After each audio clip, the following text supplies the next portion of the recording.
Reste à l'écoute, on revient juste après ça.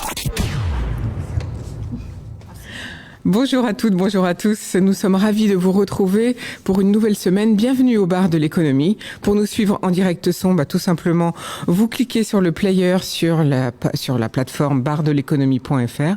Et puis, pour ceux qui préfèrent la vidéo, comme d'habitude, vous allez tout simplement sur Facebook, page Bar de l'économie. Alors aujourd'hui, nous allons parler coworking, se former en cybersécurité, en intelligence artificielle, simplement savoir coder. Tout ça avec, grâce à nos invités du jour. Et je voulais dire avec la Coding Factory, plus exactement. Grâce à nos invités du jour, justement, Carolina Rodriguez. Bonjour. Bonjour.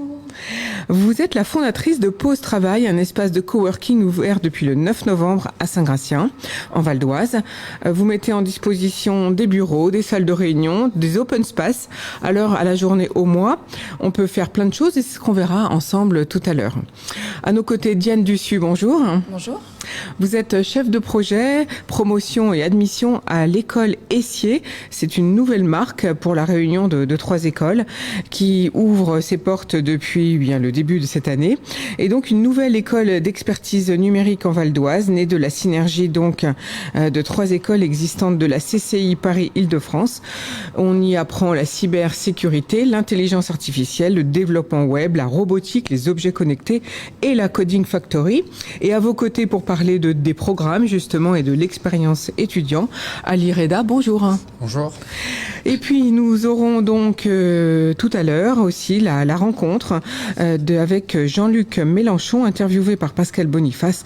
Quel rôle pour la France dans le monde et quel défi attend la France? Mais avant tout ça, comme d'habitude, les infos du jour et aujourd'hui un gros point Covid parce qu'il y a bien sûr des nouvelles mesures vu que nous sommes en train de rattraper la deuxième vague au niveau de l'étendue de l'épidémie. Nous en sommes à la 3e vague, mais qui rattrape déjà la 2e vague. Alors au lycée Eugène Delacroix de Drancy, la fin de la semaine, on a appris que 20 jeunes ont perdu leur père ou leur mère depuis le début de l'épidémie, selon le dernier conseil d'administration de ce lycée. Les enseignants ont demandé à Emmanuel Macron la fermeture de leur lycée. Du coup, nouvelle mesure. Dans les 19 départements confinés, une classe sera fermée dès qu'un premier cas sera détecté, a annoncé Jean-Michel Blanquer, pour une durée de 2 à 3 semaines. Et les parents pourront demander à bénéficier d'arrêt de travail pour garder les enfants, a précisé le ministre de l'Éducation nationale. Et ça, c'est dans toutes les classes, que ce soit de la maternelle au lycée. Ceux qui ont fait des tests au Covid ce week-end et qui sont toujours en attente de leurs résultats ce lundi, ont pour consigne de se tenir à l'écart des établissements scolaires et puis de leur travail, évidemment. C'est ce que les ministères ont précisé, car il s'agit de protéger évidemment le maximum de monde. Autre nouveauté, vous l'avez peut-être entendu, c'est les infirmiers, les dentistes et les vétérinaires qui peuvent désormais vacciner. Le décret est paru depuis samedi au journal officiel et on attend beaucoup plus de vaccins à partir de la semaine prochaine. Alors, quelles sont les plateformes pour réserver? Je les rappelle, 4 opérateurs avec les plateformes Maya, Keldoc, ClickDoc et bien sûr Doctolib. Et c'est celles qui ont été retenues par le gouvernement pour organiser la prise de rendez-vous dans les 1440 centres qui existent, puisque c'est ainsi que vous pouvez vous faire vacciner. Mais attention, 3 catégories de population: les plus de 70 ans, les personnes vulnérables à très haut risque et les plus de 50 ans qui ont des comorbidités, je vais y arriver, comorbidités, ça veut dire diabète, hypertension, obésité. Voilà, c'est ce qu'on appelle donc ces cas difficiles à haut risque.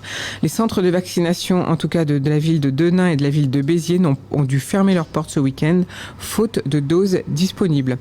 3 nouveaux départements sont désormais concernés par les dernières restrictions. C'est le Rhône, l'Aube et la Nièvre. Et donc, 24 autres départements sont placés en vigilance renforcée. Un test, maintenant, si vous devez aller en Espagne, un test PCR négatif est exigé pour se rendre dans le pays. Les autorités espagnoles ont annoncé samedi cette nouvelle mesure. Un test négatif de moins de 72 heures est exigé pour passer la frontière. Parce que jusqu'à présent, ce n'est exigé que pour les arrivées en avion ou par la mer.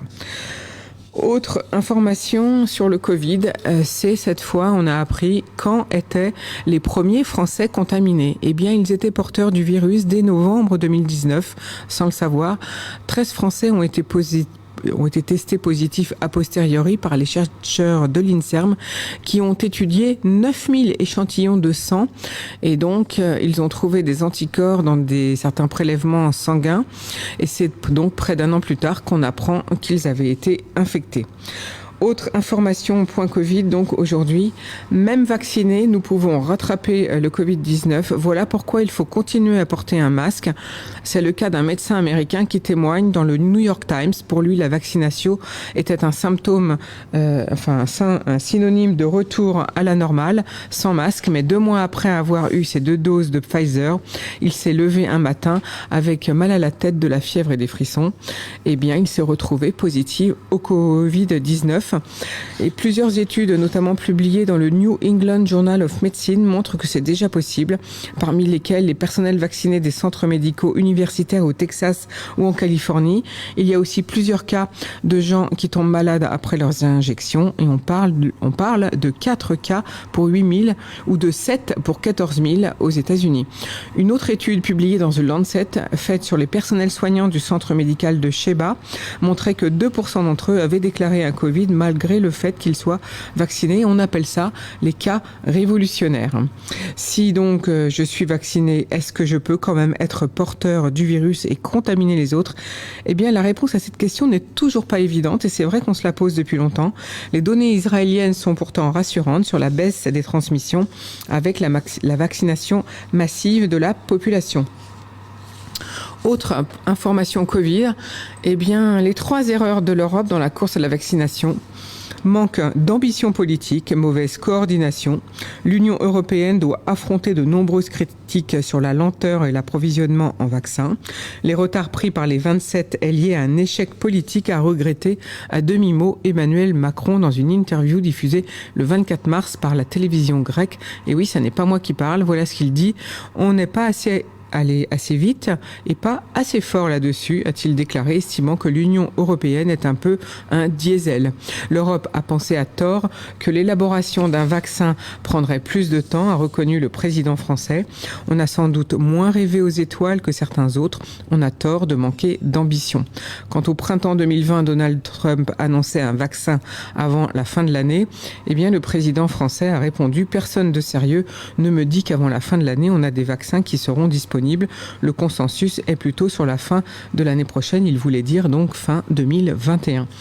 Gabriel Attal a également renchéri jeudi 25 mars. Je rappelle que c'est le porte-parole du gouvernement. Il a confirmé « Nous avons sous-estimé les difficultés liées à la production de masse et avons été sans doute trop confiants sur la livraison en temps voulu des doses commandées. Les négociations réalisées en 2020 par la Commission européenne au nom des 27 ont permis de faire baisser les tarifs d'achat des vaccins, alors que les États-Unis se sont empressés au cours de l'été 2020 de sécuriser des millions de doses de plusieurs candidats vaccins. Les Européens ont donc tardé avec des contrats signés entre août et décembre. Mi-novembre, le patron de la société américaine de biotechnologie Moderna avait pourtant prévenu les Européens de ne pas tarder, car d'autres pays ayant signé depuis des mois, seraient livrés en priorité. L'Europe est aussi pointée du doigt pour son manque d'implication dans la recherche scientifique. Selon les données d'Airfinity, une société londonienne spécialisée dans le développement scientifique, le Royaume-Uni et les États-Unis ont dépensé environ 7 fois plus d'argent par rapport à la taille de leur population que l'Europe pour le développement et l'achat et la production de vaccins contre le Covid, rapporte cette fois le Financial Times. Je pense qu'on va tirer des enseignements sur cette question de la recherche et du vaccin. Il n'y a pas de compétences sanitaires en tant que telles aujourd'hui au niveau européen et on a déjà annoncé qu'on voulait avoir l'équivalent de la BARDA américaine. C'est la Biomedical Advanced Research and Development Authority, une agence gouvernementale qui finance notamment les laboratoires privés dans leur recherche contre les pandémies ou les risques bioterroristes, a déclaré toujours Gabriel Attal, le porte-parole du gouvernement jeudi dernier. On change de sujet maintenant, après ce point Covid. Ces faux aliments bio, nourriture contaminée, l'ONG Food Watch alerte sur la fraude alimentaire. Tout le monde est potentiellement concerné, disent-ils. Les fraudes se multiplient en Europe et en France. Et ils lancent une campagne dans l'Hexagone pour obtenir des autorités françaises davantage de transparence. Le nom des marques concernés par les fraudes, celui des produits, des fabricants et des quantités et les lieux de vente, par exemple, sont la plupart tenus secrets, regrette l'association. Ton avarié, fausse huile d'olive, d'après l'enquête, un produit bio sur 8 contrôlé en France n'est pas aussi bio qu'il le prétend, et ce chiffre montre même que jusqu'à un produit bio contrôlé sur 3 dans les Alpes-Maritimes, est frauduleux, assure l'association. Rien ne justifie l'opacité actuelle. Il s'agit avant tout d'un choix politique, disent-ils, dans une lettre rendue publique adressée au ministre de l'économie Bruno Le Maire et à celui de l'agriculture Julien Denormandie. Selon la Commission européenne, les pertes pour l'industrie liées à ces fraudes alimentaires sont estimées à environ 30 milliards d'euros chaque année en Europe. Foodwatch ajoute que les réseaux de criminalité organisée ont compris qu'il y avait un filon exploité dans le trafic d'aliments, peu de risques à se faire coincer et une aubaine à blanchir l'argent. J'ai envie de demander à mes invités si ils achètent beaucoup bio. Qu'en pensez-vous, Carolina Rodriguez ? Non, j'achète pas particulièrement bio. Je préfère acheter producteurs locaux. Directement. Et vous, Diane Dussu ? Oui, moi j'avoue que j'achète beaucoup bio.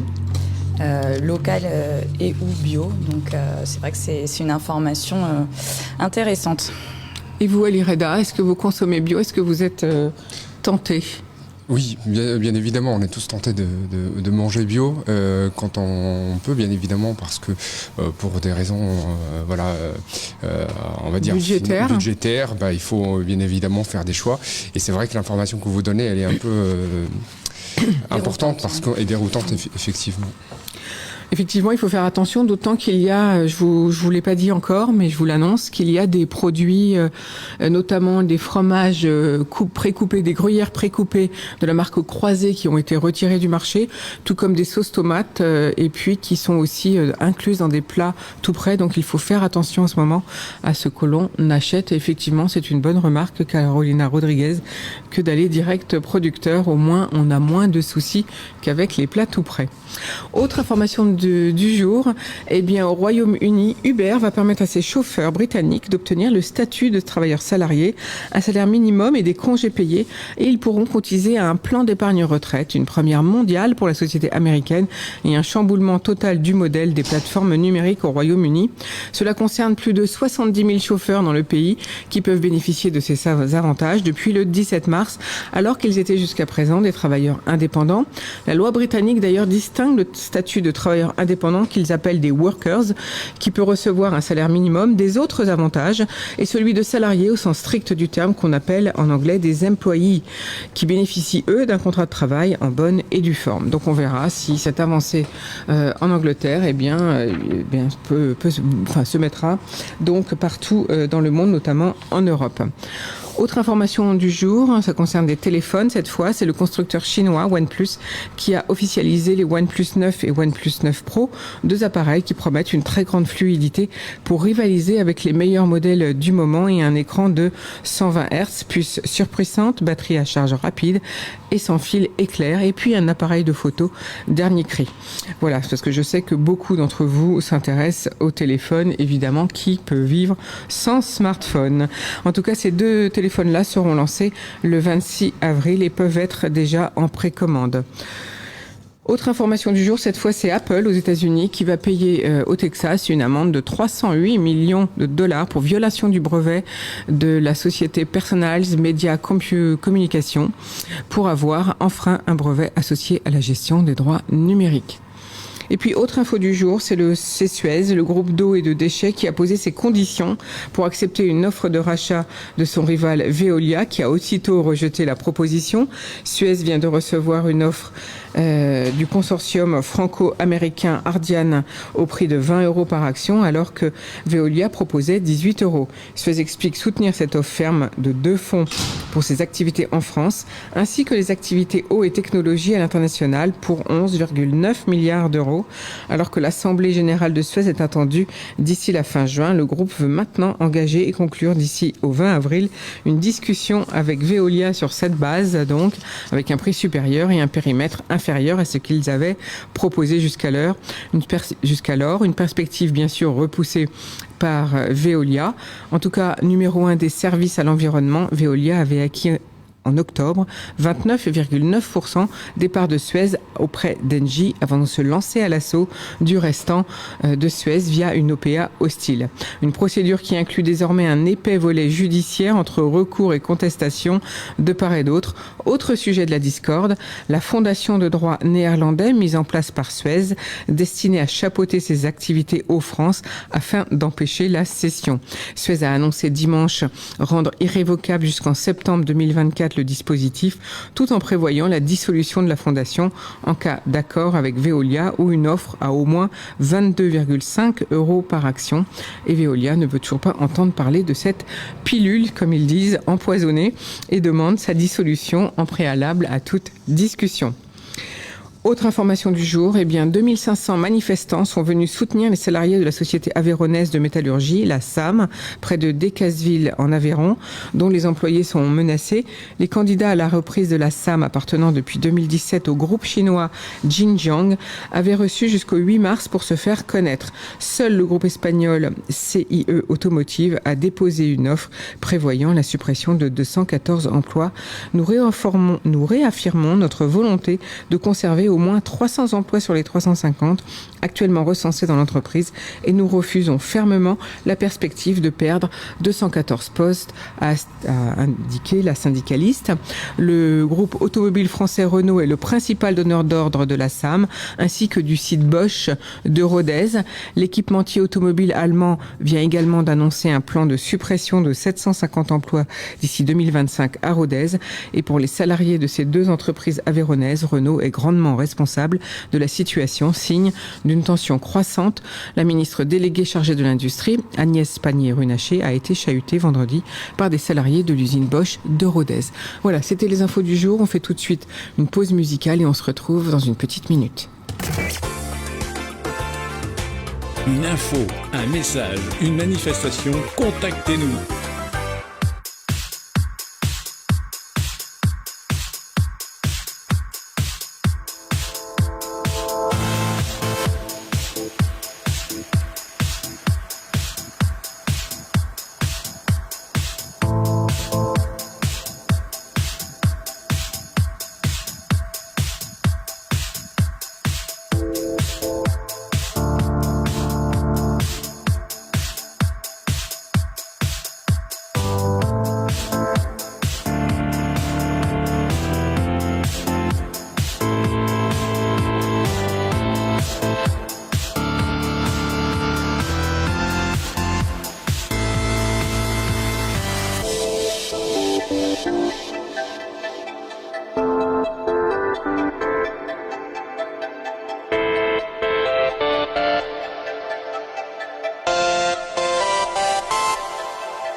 Pour vous protéger et protéger les autres, restez chez vous. Restez chez vous. Et écoutez la meilleure des web radios. Écoutez la meilleure des web radios. Aujourd'hui, au bar de l'économie, nous abordons le sujet de la formation, tout simplement. Formation en cybersécurité, en intelligence artificielle, en robotique, en objets connectés. Et puis aussi le travail en coworking grâce à nos invités du jour qui sont Ali Reda, responsable programme et expérience étudiant, et Diane Dussu, chef de projet et promotion à l'école Essier. Et puis Carolina Rodriguez qui vient de lancer un espace de coworking qui s'appelle Pause Travail. C'est un joli nom, Carolina Rodriguez. Merci. Alors, une toute nouvelle start-up, si je puis dire, puisque vous avez démarré cet espace en novembre 2020, en plein confinement. Donc, c'est courageux de démarrer sa start-up maintenant. En fait, ça faisait un moment que le projet était en cours. En fait, ça fait déjà 4 ans que le projet était en cours. Donc, c'était assez long. Donc le hasard a fait que les locaux ont été trouvés pendant le confinement. Tout a été négocié pendant le premier confinement. Et donc l'ouverture s'est faite au confinement suivant. Donc en fait, vous dites qu'il vous a fallu 4 ans pour mener à bien ce projet d'espace coworking. Trouver des locaux, c'était facile ? Ah non, très compliqué. Dans le Val d'Oise, il y a une véritable pénurie de locaux adaptés à ce genre de choses, à ce genre d'activité. Après, tout dépend où vous mettez la barre, en effet. Dans le cas, pour moi, du coworking, la barre était très simple. Il fallait un endroit qui pouvait recevoir du public, donc des handicapés, qu'il y ait du stationnement, et qu'il ait une certaine superficie. Et pour remplir ne serait-ce que ces 3 critères, dans le Val d'Oise, c'est quasi impossible. Rien ne vous convenait en fait ? Vous avez visité c'est pas beaucoup. Que rien ne me convenait, c'est que ça ne répondait pas aux critères. Soit on était en mesure de recevoir du public et absolument aucun stationnement, aucune possibilité de stationnement. Mais le plus courant, on se retrouve dans des zones industrielles où il n'y a que 2 places de stationnement par local.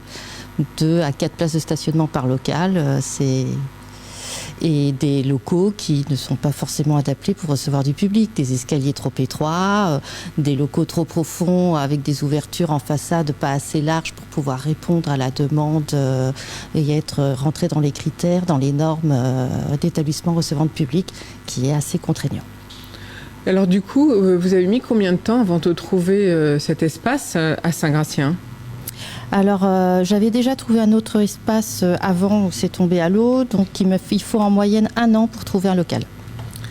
Alors là, vous avez donc pris cet espace qui est à côté de la gare de Saint-Gratien, donc c'est formidable parce qu'on peut venir par transport en commun, et puis il y a des places de parking, c'est ce que vous avez dit. Tout à fait. C'était vos critères.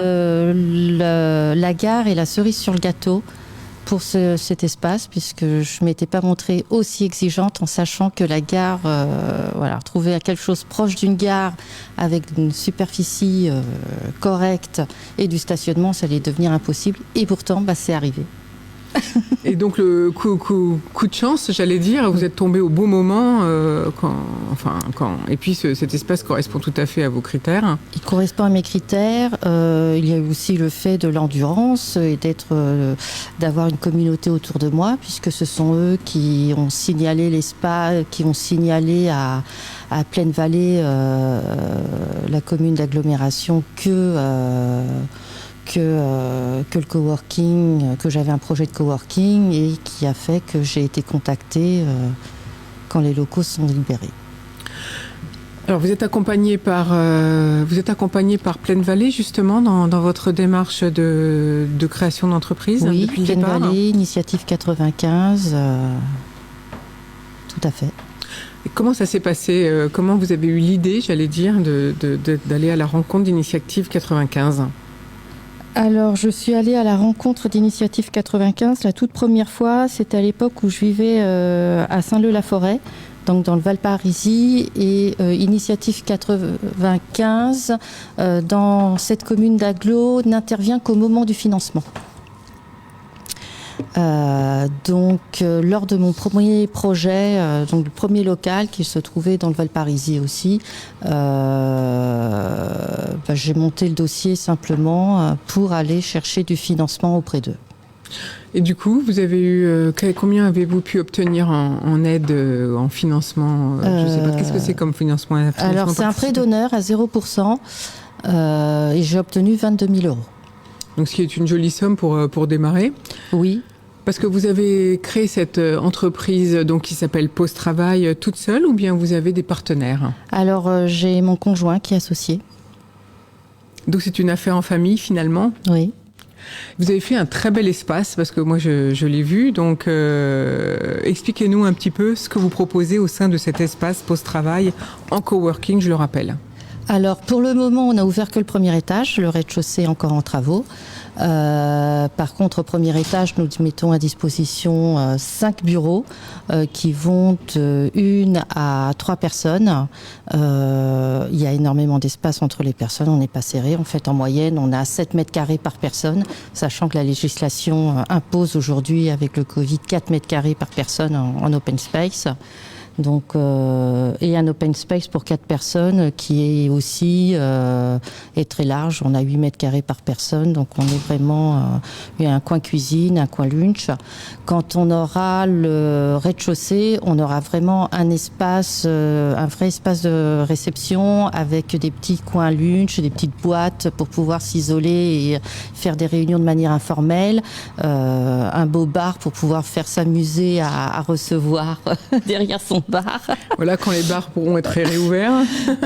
Non, parce que là, on est dans un espace de travail, donc il n'y a pas de service de bar. Hein. C'est le café est compris dans la prestation. C'est à vous d'aller vous servir. On peut s'amuser. C'est juste de la déco pour qu'on puisse vraiment se faire plaisir en tant que chef d'entreprise ou télétravailleur, se dire voilà, j'ai un espace différent pour travailler. C'est-à-dire qu'en fait, si j'ai bien compris, le rez-de-chaussée, il est plus un espace commun où alors on pourra faire des plus gros événements. Voilà, alors qu'à l'étage, c'est des bureaux plus individuels où on pourra se recevoir ses clients, par exemple. Le rez-de-chaussée est prévu pour bien pouvoir recevoir du public. On est vraiment aux normes. On peut recevoir des personnes handicapées. On aura une grande salle de réunion qui pourra accueillir jusqu'à 40 personnes. Donc ça c'est bien, le fait de pouvoir faire des réunions, des assemblées générales, 40 personnes, ça fait déjà une grande salle. Ça fait une grande salle, elle sera équipée d'écrans dynamiques de manière à ce qu'on puisse faire de la visio et qu'on puisse vraiment travailler tous ensemble, sans être obligé d'être dans le présentiel. On peut faire du présentiel et du virtuel en même temps. C'est quelque chose qui est de plus en plus demandé. Donc de pouvoir faire les deux adaptés, même pour les jeunes entrepreneurs, enfin jeunes ou moins jeunes, c'est pas une question d'âge, c'est une question de démarrage d'activité. Est-ce que jusqu'à présent vous dites ça sera prêt, c'est-à-dire que tous ces projets du rez-de-chaussée, c'est pour quand la fin des travaux, Carolina Rodriguez? Pour fin mai. Donc c'est imminent. Ah oui, c'est imminent. On est vraiment, tout a été cassé aujourd'hui. On est vraiment en train de monter. Donc là, c'est les finitions finalement, le plus gros étant déjà, le plus gros est déjà lancé. Ouais. Alors pour réserver dans un espace en coworking, évidemment il faut réserver, faut payer. Comment fait-on, Carolina? Ça coûte combien? Est-ce qu'on peut réserver juste pour une fois ou est-ce qu'on peut aussi prendre des abonnements mensuels, annuels? Qu'est-ce que vous avez réfléchi comme formule? Tout. On peut venir que pour une fois. On peut appeler le matin pour venir une heure après quand c'est nécessaire. On a des formules d'abonnement où on vient quand on veut, l'abonnement au mois ou l'abonnement à l'année, où il suffit de venir quand on veut. Je le veux avec un certain standing, donc on a vraiment, pour les abonnés, ils bénéficient d'un code d'accès privilégié où ils rentrent quand ils veulent dans les créneaux horaires d'ouverture, donc 9h, 19h. Ils rentrent quand ils veulent, ils n'ont pas besoin de prévenir. Ceux qui n'ont pas cet abonnement ont juste à appeler pour s'assurer que je dispose de la place pour ou surtout maintenant, ces temps-ci, que je dispose de la place pour les mettre en toute sécurité et on est sur une offre à l'heure de 6 €. 6 €, ce qui est la vraiment base. Très 6 € de l'heure ou café compris, où on peut venir en toute sécurité travailler. c'est le tarif open space en temps normal, mais vu la situation, on isole, si des bureaux sont disponibles, on isole dans les bureaux. Est-ce que vous avez déjà des demandes ? Oui. Parce que vous avez ouvert, je rappelle, qu'en novembre, donc ça fait très peu de temps.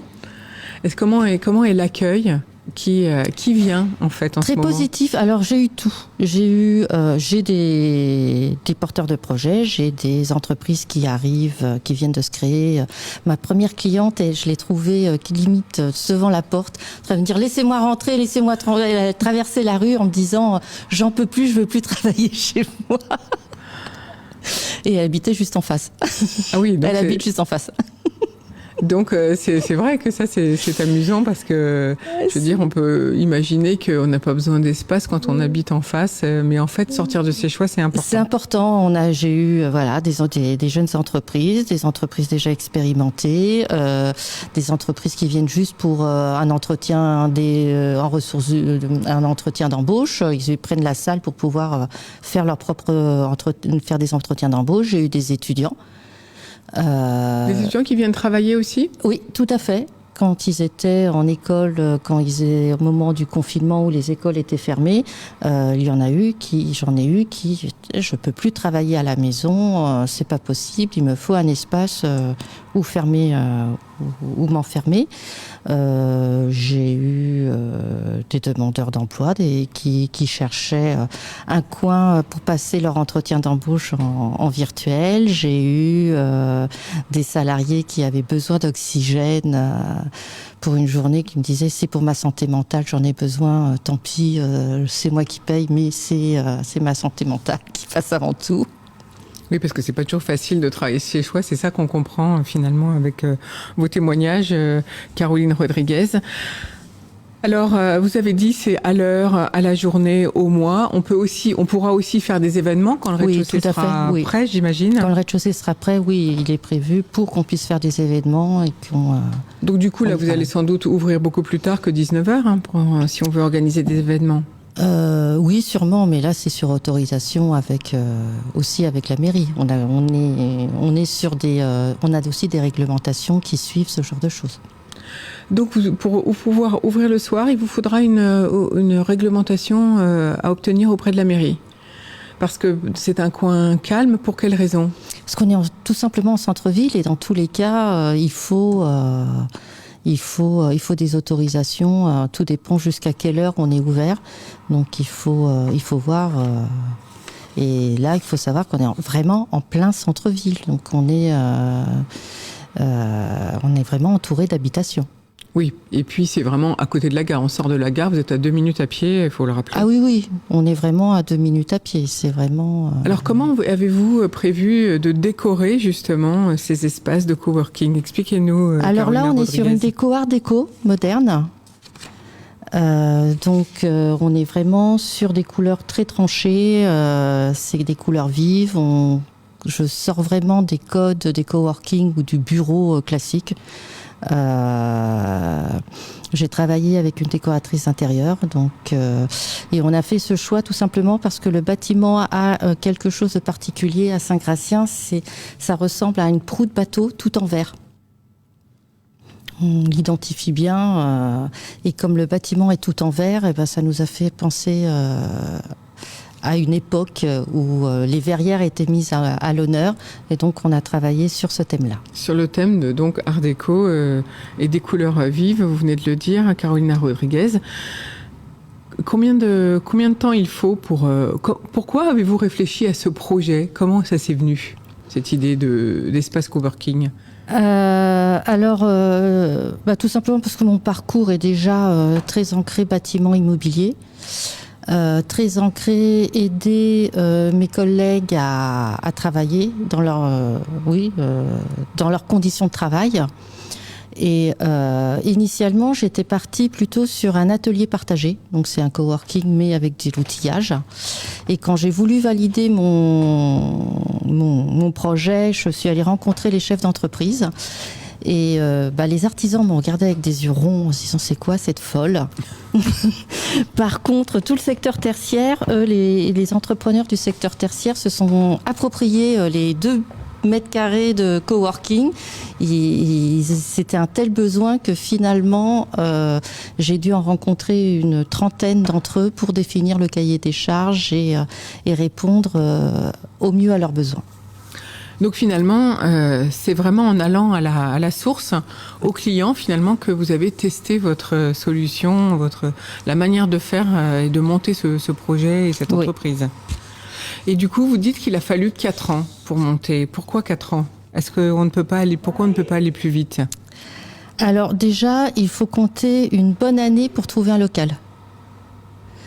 Après, il faut, une fois qu'on a le local, il faut compter à peu près 6 mois pour obtenir l'agrément d'établissement recevant du public.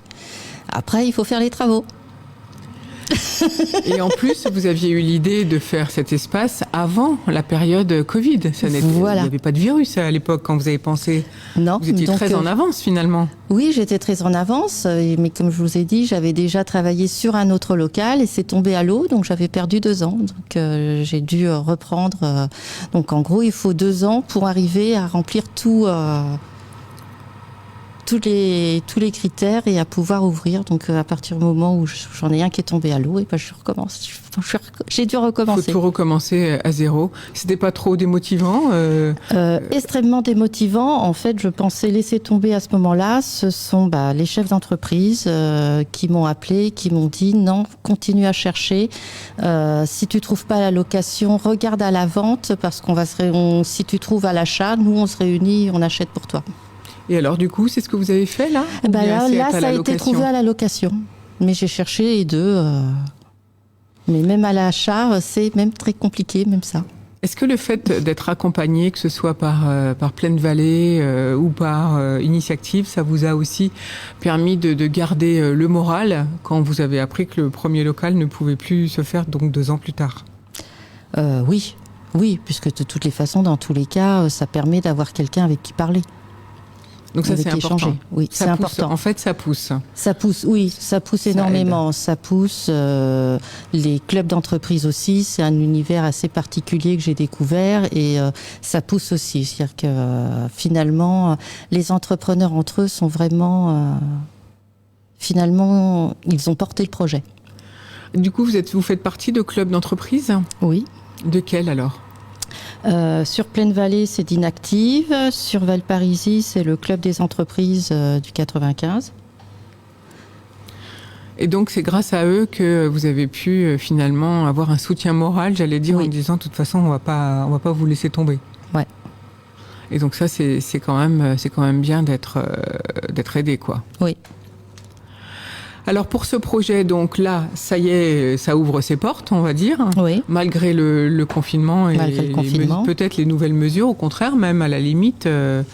Comment vous allez faire pour vous faire connaître ? Vous allez contacter, vous allez rayonner surtout Val d'Oise ou vous imaginez toute l'Île-de-France ? Alors non, c'est plutôt le Val d'Oise. On est labellisé Made in 95.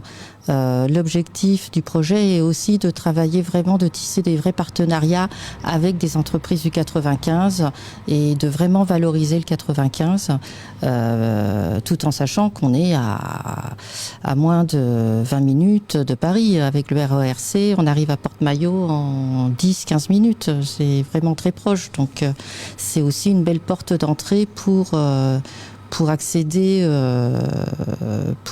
à Paris, alors que jusqu'à présent, pour les Parisiens, le Val d'Oise, c'est la campagne. C'est la campagne, oui, ça c'est vrai.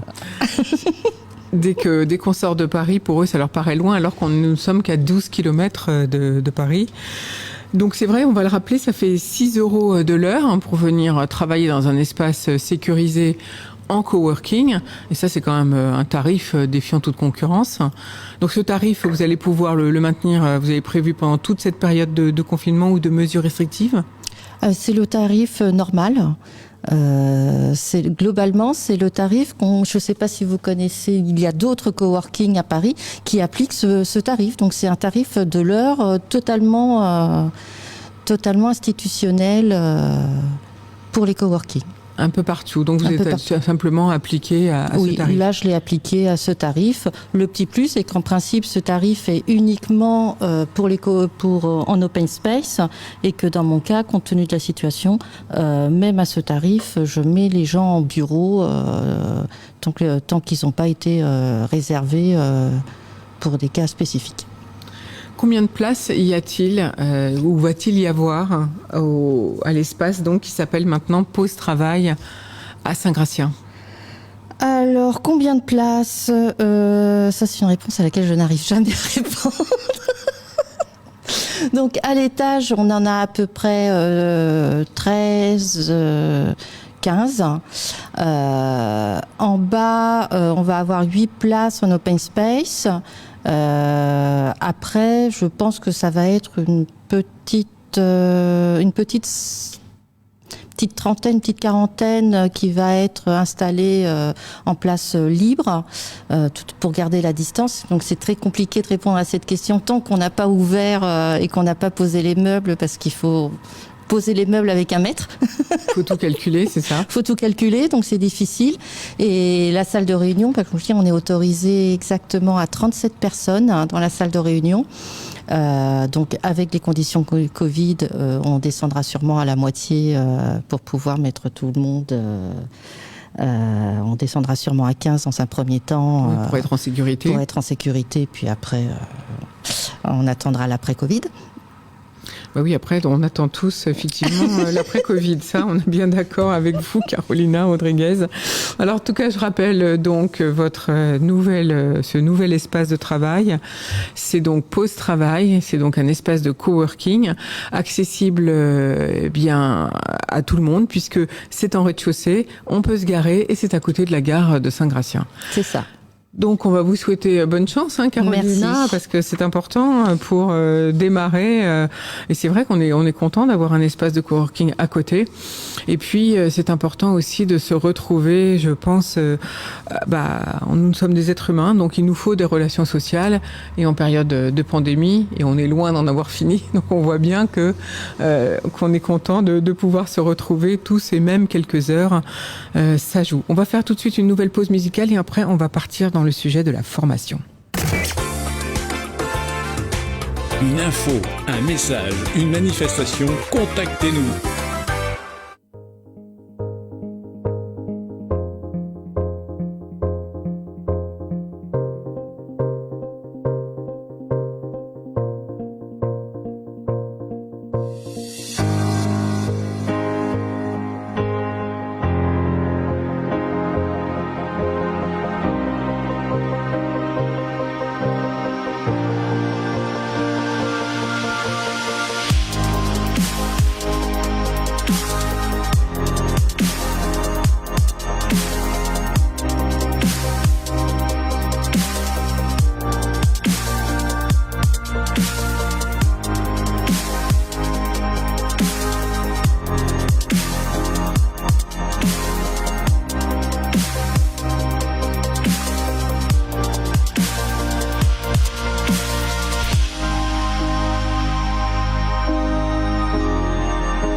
protéger et protéger les autres. Restez chez vous. Restez chez vous. Et écoutez la meilleure des web radios. Écoutez la meilleure des web radios.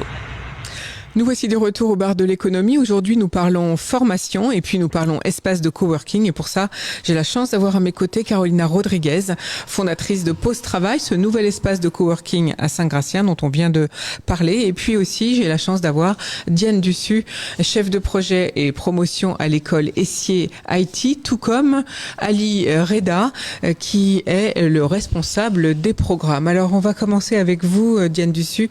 C'est une nouvelle école finalement qui a démarré dès le mois de janvier. Donc la grosse promotion, j'imagine, c'est pour septembre 2021. Expliquez-nous un peu l'histoire de cette école Essier IT. Alors Essier IT, c'est né de la synergie de 3 écoles déjà existantes de la CCI Paris-Île-de-France. Donc ITESIA pour les filières informatiques qui étaient situées à Cergy. Essier IT regroupe aussi le CFI de Montigny-le-Bretonneux pour la partie informatique, robotique et domotique. Et enfin, Essier IT, c'est aussi l'antenne qui était située à Cergy de l'école d'ingénieurs Essier Paris. Donc la synergie de ces 3 écoles ont donné en janvier l'école Essier IT, qui comprend 1300 élèves, avec 95% des formations qui sont en apprentissage. Et la nouveauté, c'est la création d'une école d'ingénieurs qui va ouvrir en septembre. Ingénieur en informatique, il y aura 2 filières qui ouvrira du coup en septembre. Donc tout ceci forme l'école Essier IT. Donc c'est une école en expertise numérique. Tout à fait, oui. Parce que vous formez donc en informatique, mais pas que. Oui. Alors on va regarder un petit peu, bien sûr, les programmes. Mais comment fait-on pour être admis? Est-ce qu'il y a un concours? Est-ce que c'est sur dossier? Comment ça se passe? Alors donc effectivement, je l'ai pas dit, il y a 4 campus. Donc un campus à Cergy, un campus à Pontoise, un campus à Montigny-le-Bretonneux et un campus à Paris, porte de Champéret. On a différents programmes, Ali Reda reviendra peut-être là-dessus. Et en termes d'admission, on a essayé d'uniformiser l'admission, que ce soit pour nos programmes BTS ou pour nos Bac plus 5 ou pour l'école d'ingénieurs. À savoir que sur le site internet www.essier-it.fr, il y a un onglet candidater. C'est là où on demande les 3 derniers bulletins de notes, enfin des choses très simples pour constituer un dossier. Et on peut même, à l'intérieur de l'école, faire 3 demandes différentes. Donc on peut être intéressé, j'en sais rien, par une licence en informatique, mais aussi, pourquoi pas, tenter de candidater pour l'école d'ingénieurs. Voilà, on peut faire 3 demandes pour cette même école, c'est le même dossier. Donc il y a une première sélection sur dossier, après il y a un entretien de motivation, et pour certaines filières, il y a des tests. Ce qui va être intéressant, ça va être, et ce qui est important, c'est l'entretien de motivation. Pourquoi ? Parce qu'on forme en alternance, en apprentissage. Donc on va à la fois recruter un apprenti, un élève, mais aussi un futur salarié qui va représenter l'école dans son entreprise. Donc particulièrement pour nous et pour globalement toutes les formations qui recrutent en alternance, l'entretien est très important.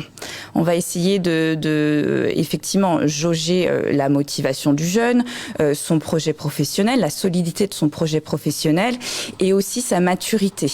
Est-ce que c'est un jeune qui a déjà travaillé ? Est-ce que c'est un jeune qui a développé, on parle beaucoup de soft skills, mais est-ce qu'il a des soft skills, qu'il a développé ça, qui sont très intéressantes pour les entreprises ? Parce qu'en BTS, on n'a pas encore fait grand-chose. Par contre, à côté, il a pu faire des choses, développer des compétences internes. Et c'est quelque chose qu'on va regarder et juger en entretien. Donc voilà, c'est une partie très importante de la sélection.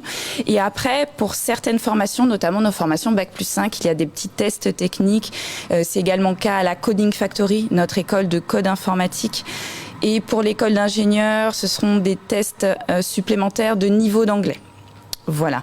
Mais globalement, on fonctionne sélection sur dossier, entretien et test. Voilà, donc pas de concours, pas d'examen, pas d'inscription dans un concours, dans l'un des 9 concours qui existent. Non, c'est vraiment notre sélection propre à l'école et c'est comme ça qu'on fonctionne. Donc on pourra entrer dans cette école à partir de quand ? Qu'est-ce qu'il faut avoir fait avant ? Est-ce qu'il faut être lycéen ? Alors, tout dépend pour quelle formation on vise. Nous, on forme post-bac. Donc, effectivement, on a des BTS informatiques jusqu'au bac plus 5. Donc, on a différentes entrées. On peut rentrer juste après le bac pour faire un bac plus 2. On peut rentrer avec un bac plus 2 pour faire un bac plus 3 ou intégrer l'école d'ingénieur. Et on peut également rentrer à bac plus 4 pour préparer notre diplôme de manager en ingénierie informatique qu'on décline après en cette spécialité. Donc il y a différentes portes d'entrée et puis différents parcours qu'on propose avec, donc on a quand même 25 formations. Donc il y a un jeune peut rentrer chez nous après son bac en BTS informatique et puis après se voir diplômé d'un diplôme bac plus 5 en cybersécurité. Alors c'est possible. Et d'ailleurs c'est le but, c'est qu'on garde le plus longtemps nos jeunes, qu'on les mène au plus haut possible. Il y a certains jeunes qui sont pas très scolaires et qui chez nous se disent bon je fais un BTS, les études ça va bien. Et finalement grâce à l'alternance, ils ont trouvé leur voie. Il y a du concret, il y a du pratique et c'est des jeunes qui vont monter jusqu'en bac plus 5 et sortir diplômés haut la main d'un bac plus 5. Donc il y a différentes portes d'entrée. Et quand on rentre en bac plus 2, on aime bien garder nos jeunes pour les monter un peu plus. Est-ce que du coup, vous avez eu le temps de vous inscrire ? Est-ce qu'on peut s'inscrire via Parcoursup ou vous n'êtes pas encore référencé sur la plateforme ? Si, on est référencé sur la plateforme et pour nos formations post-bac. Parcoursup, c'est uniquement pour nos BTS. Le reste, c'est hors Parcoursup. Donc finalement, il ne faut pas hésiter à vous téléphoner si on ne sait pas. Voilà, si on se rendre sur le site, nous appeler. C'est rare et je le précise pour chaque formation, vous avez les coordonnées directes de l'assistante pédagogique, du responsable pédagogique et de la personne chargée de la promotion. On est 3 en chargé de la promotion, se séparent les formations et vous avez tous ces contacts sur le site internet. Et vraiment, n'hésitez pas si vous avez des questions à contacter, que ce soit nous, l'assistante de formation, le responsable de formation.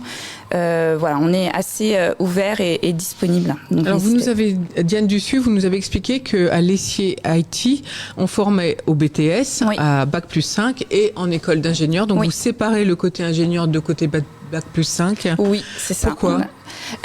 Notre formation ingénieur est accréditée pour deux spécialités. Et on a l'accréditation CTI. C'est la seule accréditation valable pour ouvrir une école d'ingénieur. Oui, j'allais vous le demander parce que c'est très important. En fait, si on n'a pas cette accréditation, on n'est pas une école d'ingénieur.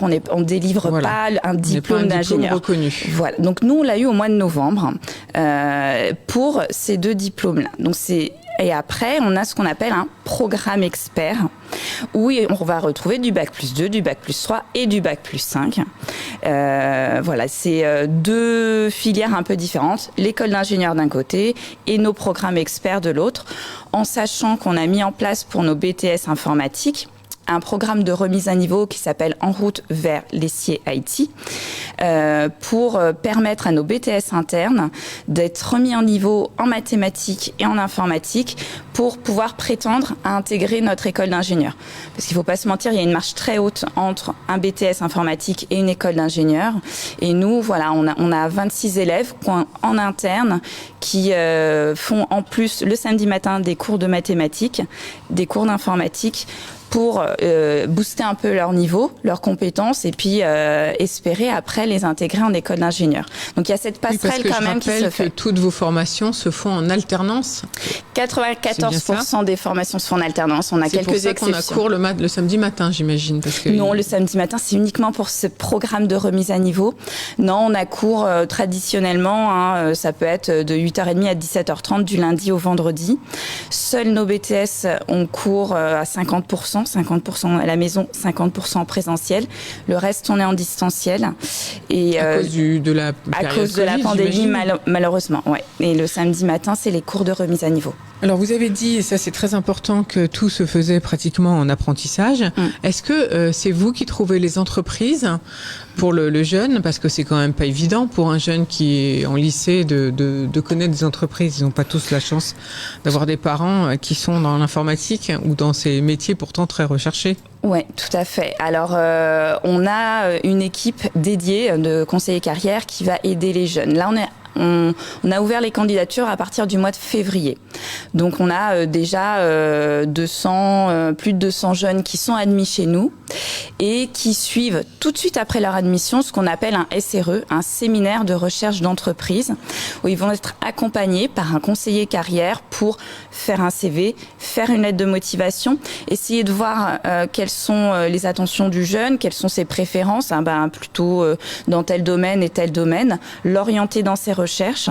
Donc, et puis après, le jeune est suivi tout au long de son parcours par son conseiller carrière, parce que voilà, il va surtout avoir un rôle primordial au départ pour le préparer à CV, lettre de motivation, à trouver une entreprise. Mais tout au long de ses études aussi, il peut y avoir des ruptures, il peut y avoir des problèmes avec l'entreprise.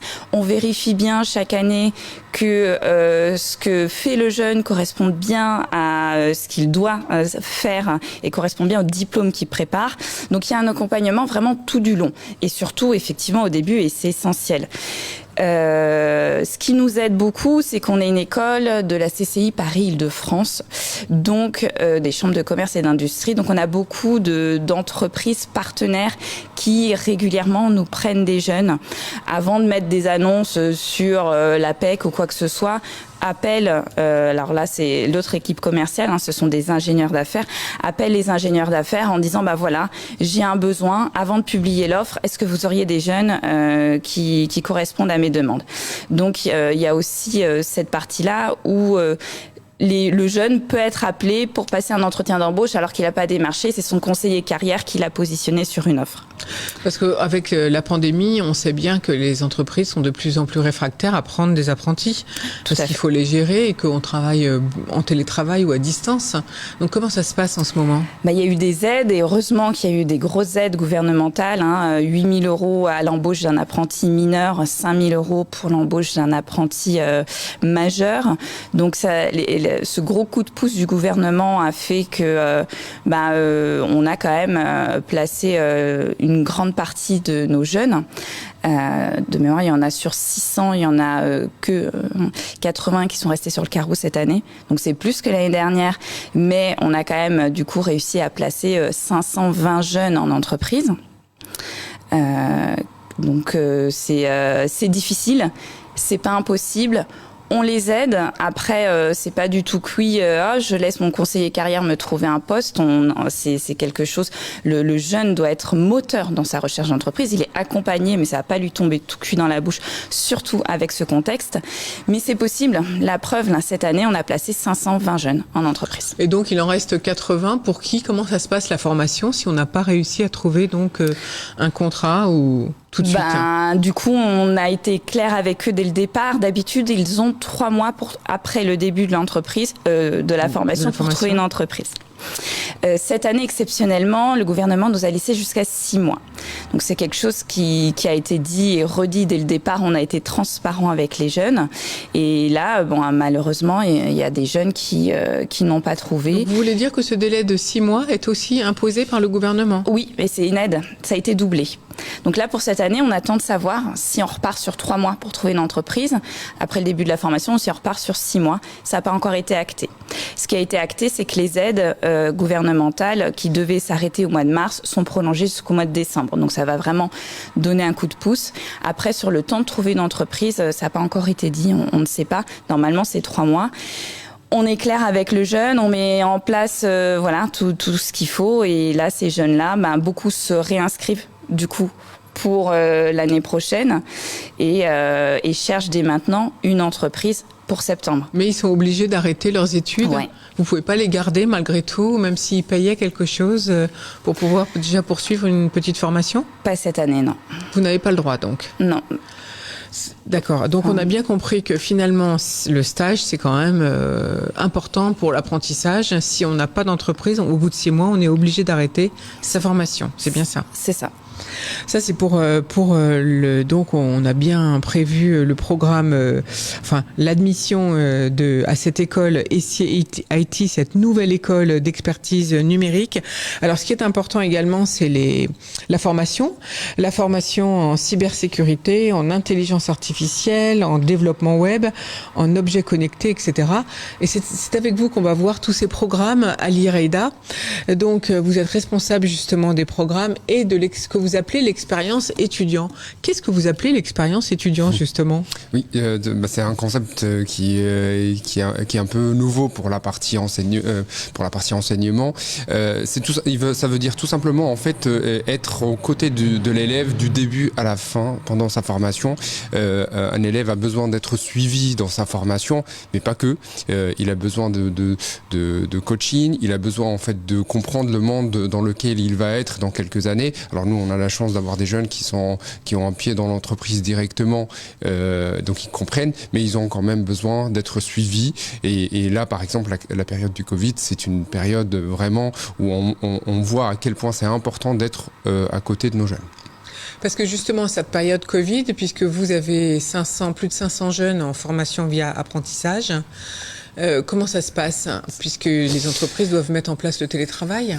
Alors, l'élève, il faut savoir en fait qu'il est considéré comme un salarié pour l'entreprise, c'est-à-dire il suit les mêmes règles. Si l'entreprise décide en fait de faire du télétravail, il fait du télétravail. Si elle décide de lui demander de venir en présentiel, il viendra en présentiel. En revanche, sur la partie enseignement, l'autre partie où il est chez nous à l'école, là, il va suivre les règles de l'école. Et nous, on essaye de faire le plus possible du distanciel pour des raisons sanitaires. On prend en compte aussi ce mal-être un peu dont on parle de nos jeunes, puisque en fait ils sont enfermés. Alors on essaye de les faire venir quand on peut, pour qu'ils puissent se voir, parce qu'on a quand même des jeunes cette année qui n'ont pas vu, qui sont arrivés dans notre école et qui n'ont pas vu leurs camarades. Et ça, c'est vraiment quelque chose qui pourrait être assez déroutant pour un jeune. Donc on essaie de les faire venir, et en plus on a ce qu'on appelle les travaux pratiques où il n'est pas possible en fait de faire un travail pratique, par exemple sur un drone chez soi. Il faut venir, il faut toucher la chose, il faut avoir un professeur en face. Et là, du coup, on essaie d'alterner. Alors, c'est un équilibre. Il faut placer le curseur au bon endroit pour à la fois assurer la sécurité de ces jeunes-là, mais d'un autre côté, pouvoir aussi leur offrir une meilleure formation. Donc là, nous parlons avec l'IREIDA de cette toute nouvelle école qui s'appelle l'Essier IT.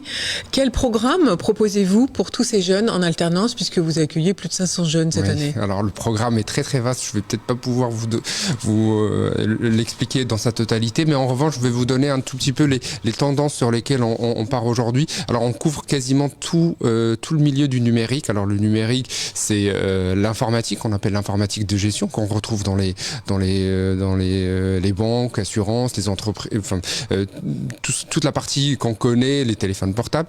Et puis il y a la partie robotique qu'on retrouve aussi à la fois dans l'industrie, mais pas que aujourd'hui. La partie robotique qui s'invite de plus en plus dans nos maisons via en fait des petits robots humanoïdes. On retrouve aussi toute la partie domotique. Domotique, c'est de l'informatique appliquée en fait au domicile, et de la construction bien évidemment, mais pas que. Et on retrouve aussi un autre domaine qui est le domaine de la transformation digitale. Ce sont des métiers à cheval entre l'informatique, le numérique, mais aussi un domaine fonctionnel. Pourquoi ? Parce qu'aujourd'hui, si l'informatique existe depuis toujours, la communication entre le monde que j'appelle moi le monde fonctionnel, c'est-à-dire les donneurs d'ordre ou ceux qui expriment un besoin, et ceux qui réalisent, les informaticiens, il y a besoin en fait de personnes qui parlent le même langage. Et là, en l'occurrence, il y a des traducteurs chez nous qu'on appelle les maîtres, par exemple le milieu de la MOA, qui se situe entre les deux, et ce sont des métiers à cheval et pour lesquels on forme aussi. Alors vous avez parlé de drones, donc j'imagine que vous voulez dire robotique aussi, objets connectés, c'est ça ? Tout à fait, exactement. C'est la tendance des drones ? Alors c'est de plus en plus utilisé, mais pas que. Ce sont généralement des objets qui retrouvent de plus en plus en fait un marché qui est porteur aujourd'hui, et du coup nous, alors si je vous parle en fait de nos formations, il faut savoir que on fait évoluer notre offre de formation en fonction d'un critère important qui est celui de l'entreprise. C'est-à-dire on va voir les entreprises, on discute avec elles, et elles nous donnent un tout petit peu leur feedback sur l'utilisation des dernières technologies, mais aussi comment elles voient l'avenir, et nous on s'adapte en fonction de ça. Et ça c'est très important parce que c'est des choix en innovation qu'on fait, il faut pas se tromper. C'est-à-dire que il faut pas être trop en avance ni trop en retard. Il faut être vraiment au bon endroit. Et aujourd'hui, la tendance, effectivement, elle est située sur des domaines comme l'intelligence artificielle, qui était depuis toujours existé, mais de plus en plus on voit en fait une utilisation de l'intelligence artificielle en entreprise, on va dire facilitée. C'est-à-dire qu'il y a des systèmes d'information, on va dire tout fait, ou des blocs informatiques, ce qu'on appelle en information, dans le jargon informatique, des frameworks, tout fait qui facilitent l'intégration de l'intelligence. Donc il y a moins de codage, c'est ça que vous voulez dire ? Alors il y a toujours du codage, Bien il y aura sûr. toujours du codage, mais on retrouve des composants faciles à intégrer, et du coup intégrer de l'intelligence artificielle par exemple pour des entreprises qui n'ont jamais fait d'intelligence artificielle, c'est possible. Et nous on a créé tout un parcours qui s'appelle intelligence artificielle. Et le dernier mot, c'est important, et application. Ça veut dire comment appliquer de l'intelligence artificielle en entreprise. Quand vous dites, alors on a bien compris, donc pour la robotique, l'objet connecté, on le sait tous qu'il y a de plus en plus d'intelligence artificielle, mais il faut quand même coder. Donc vous avez l'option Coding Factory dans cette nouvelle école, les CIT. Oui. Alors là, c'est où la formation en Coding Factory et qu'est-ce qu'on apprend ? Alors la formation, elle est sur deux sites, un sur Porte Champéret et l'autre en fait, elle est ici, elle est à Cergy, juste à côté en fait du site de SCIT. Ce sont deux formations agiles avec un nom qui est la Coding Factory, mais qui appartiennent à SCIT bien évidemment. C'est une formation qui est partie d'un constat très simple. Aujourd'hui, dans le milieu de l'entreprise, on peut voir 2 à 3 offres en développement informatique qui ne trouvent qu'une personne en face pour répondre à ce besoin. Donc il y a un déséquilibre tel que les entreprises aujourd'hui, elles n'arrivent pas en fait à aller au bout de leur projet pour un manque simple qui vient en fait du manque d'informaticiens dans le domaine du développement. L'idée c'était de créer une nouvelle école qui répond à ce besoin, donc former des jeunes de 3 à 5 ans, donc de bac plus 3 à bac plus 5, pour qu'ils puissent en fait développer surtout dans de nouvelles technologies avec une méthodologie qu'on appelle agile. Alors en entreprise aujourd'hui on retrouve un concept qui s'appelle le concept de l'agile, qui permet en fait d'aller très très vite, de développer des outils sans passer par ce qu'on appelle les cycles en V, qui est beaucoup plus long, avec des effets tunnels. Là, on va à l'essentiel, on itère en fait rapidement, et du coup, on développe beaucoup plus vite.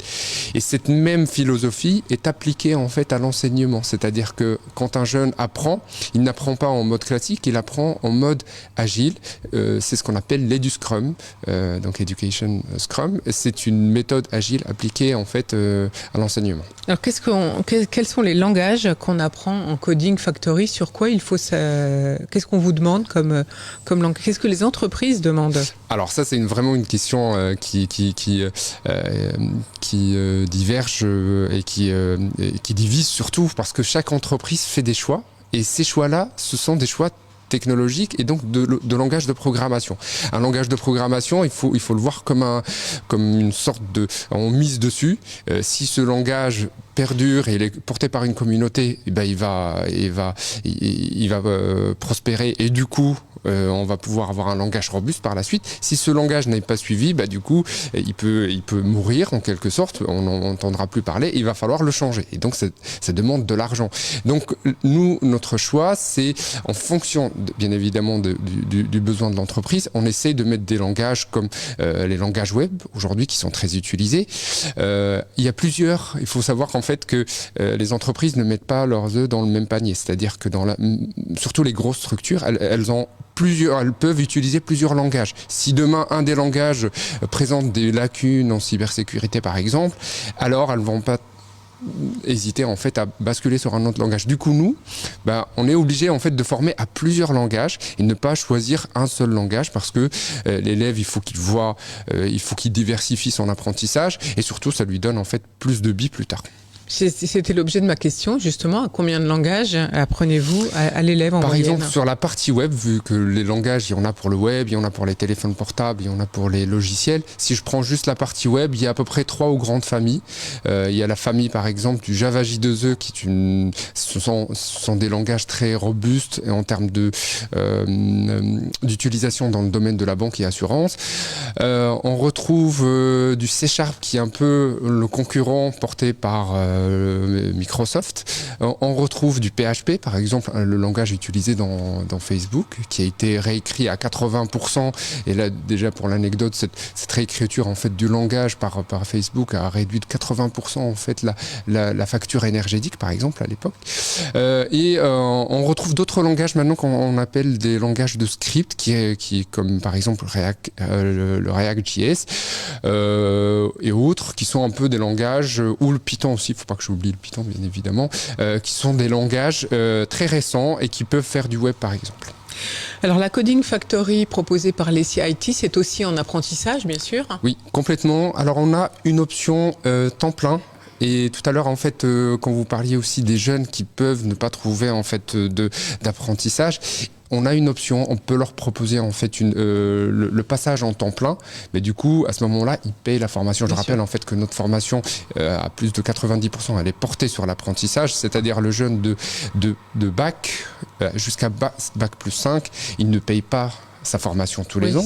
Et en plus de ça, il touche un salaire. Donc des fois, ça peut être une plus-value entre 80 et 100 000 euros pour un jeune.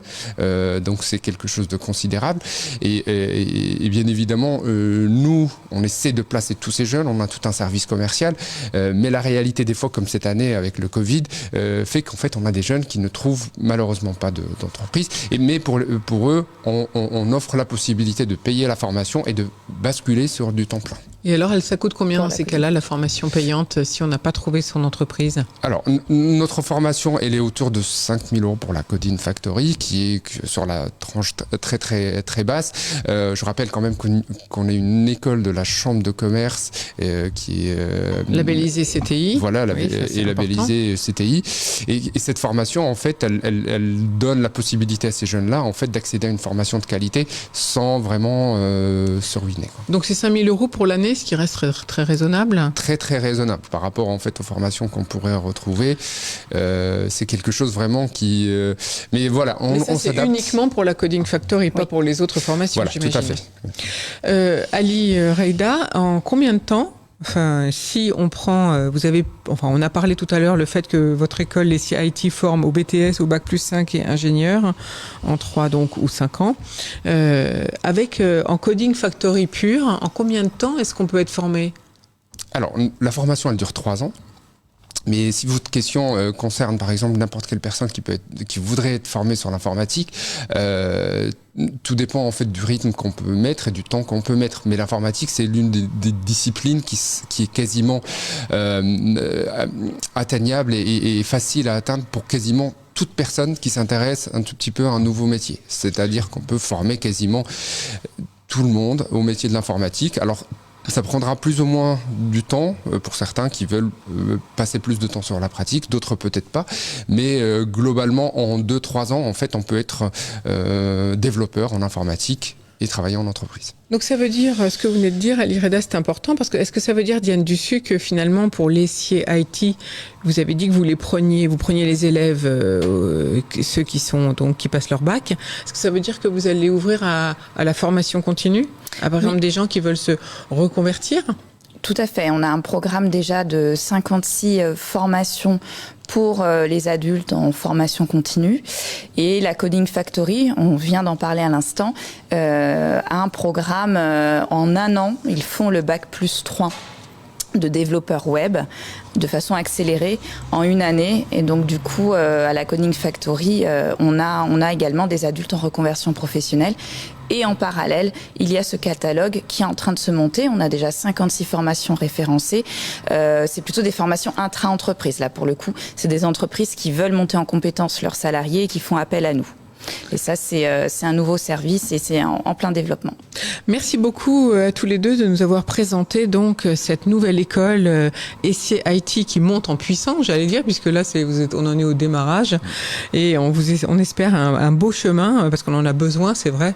Tout le monde réclame des ingénieurs, on le voit bien, des webmasters, bref, des data scientists, enfin j'en passe et des meilleurs évidemment.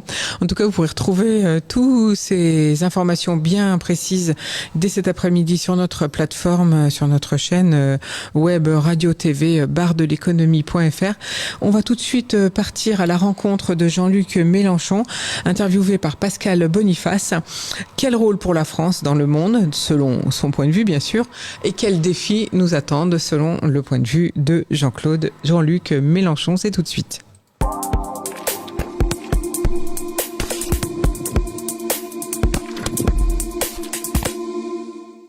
Bonjour, mon invité aujourd'hui est Jean-Luc Mélenchon. Bonjour Jean-Luc. Bonjour. On va parler de la France dans le monde. Alors, première question, par rapport au débat éternel, est-ce que la France a encore des marges de manœuvre?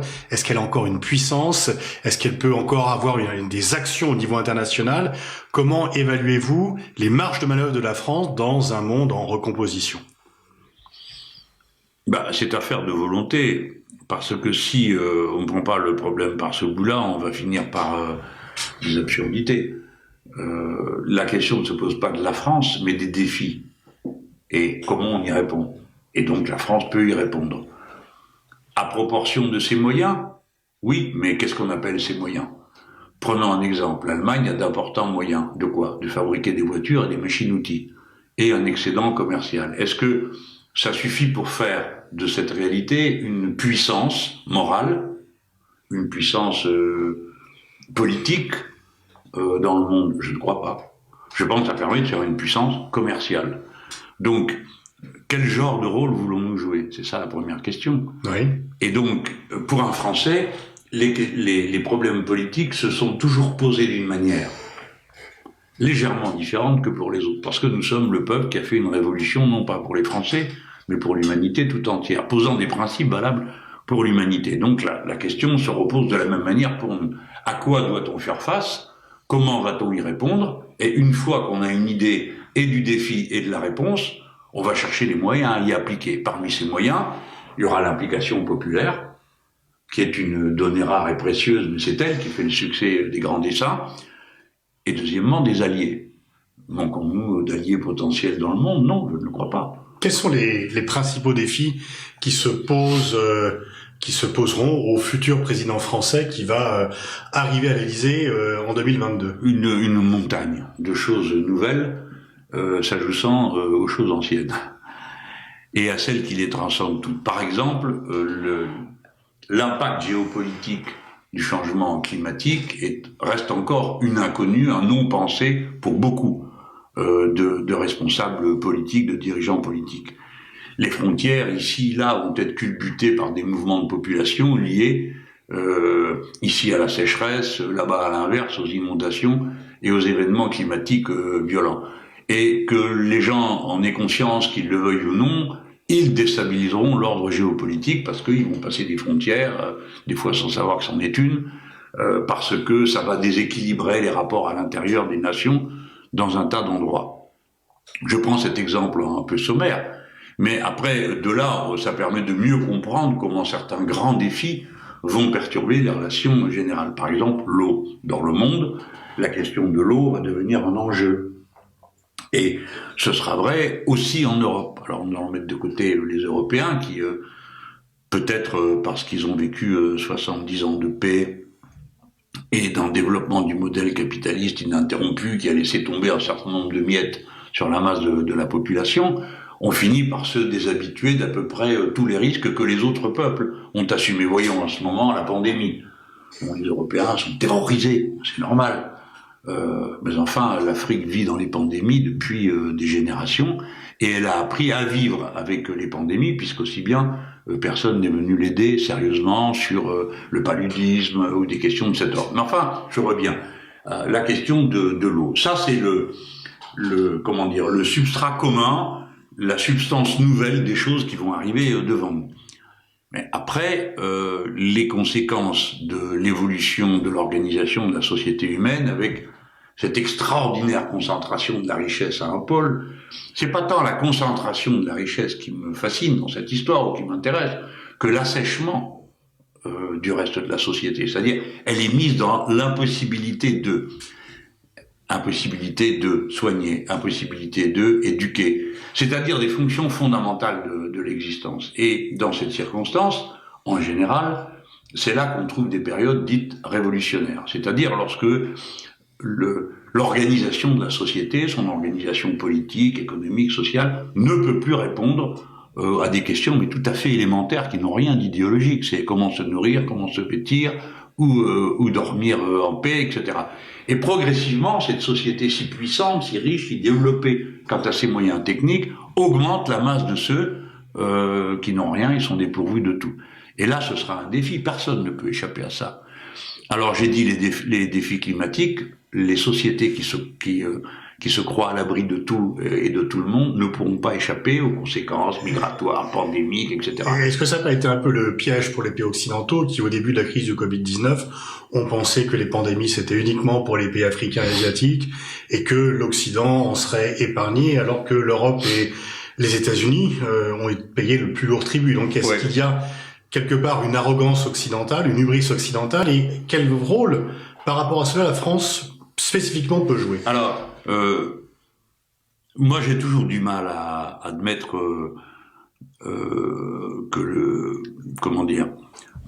ce n'est pas la France qui a été prise à revers, ce sont ses gouvernements. Ce n'est pas la France qui a été incapable de relever la pandémie, c'est que son service public a été détruit. En ce moment même, nous ne parlons de confinement et de reconfinement que pour une seule raison, c'est qu'on n'est pas capable d'accueillir plus d'un certain nombre de gens en service de réanimation. Un esprit, je viens à la pointe, un esprit avisé aurait dit, si c'est ça le problème, augmentons le nombre de lits. On ne peut pas, M. Mélenchon, augmenter en claquant dans les doigts. Bien sûr, on peut quand même développer. Et puis, deuxièmement, on se poserait la question de faire comment agir pour que lorsque quelqu'un est atteint par le virus, il ne tombe pas dans un état de gravité de santé au point d'avoir besoin de l'emmener en réanimation. Donc on aurait d'abord parlé, comme d'habitude en médecine, des soins, et puis du vaccin pour éviter d'attraper la maladie.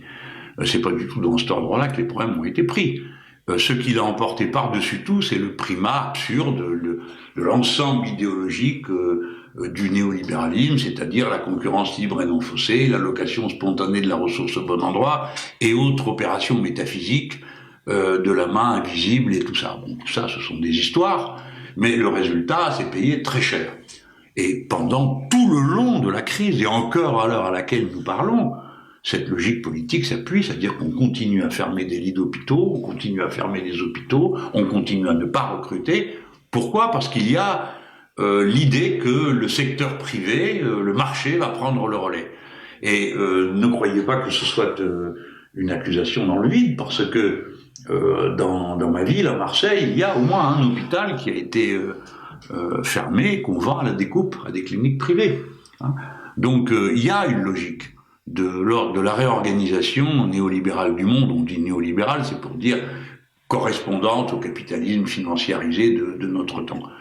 Donc ça vient d'abord, nous ne le perdons jamais de vue, des intérêts sont à l'œuvre, la société n'est pas un colloque savant où des gens se trompent, où des vieux professeurs auraient eu tort contre des jeunes, ou l'inverse, que sais-je. Non, des intérêts sont en place, ils se confrontent, et l'art de gouverner aurait dû les conduire à aborder la question complètement différemment, comme je l'ai dit, en partant des choses assez évidentes. Comment y répond-on ? Qui est capable de répondre à ça ? Quels moyens on déploie ? Bon, mais ça n'a pas été fait. Et puis, ils se seraient tôt rendu compte que, si c'est le cas dans leur vision du monde, il y a plus d'inconvénients à mettre en prison toute la société qu'à la laisser en liberté, parce que c'est le paradoxe des libéraux.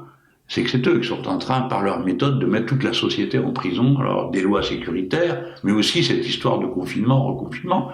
Si vous voulez bien y réfléchir, c'est un procédé totalement archaïque. Le confinement, c'est la quarantaine qui se pratiquait déjà au Moyen-Âge. Vous êtes ici dans mon bureau, nous sommes à 100 mètres du couvent des Récollets. C'est là qu'on mettait les malades infectieux, parce que la barrière de Paris s'arrêtait un peu plus bas, à Strasbourg-Saint-Denis. Donc, pas un instant, ils n'ont imaginé qu'on puisse faire autre chose que ça.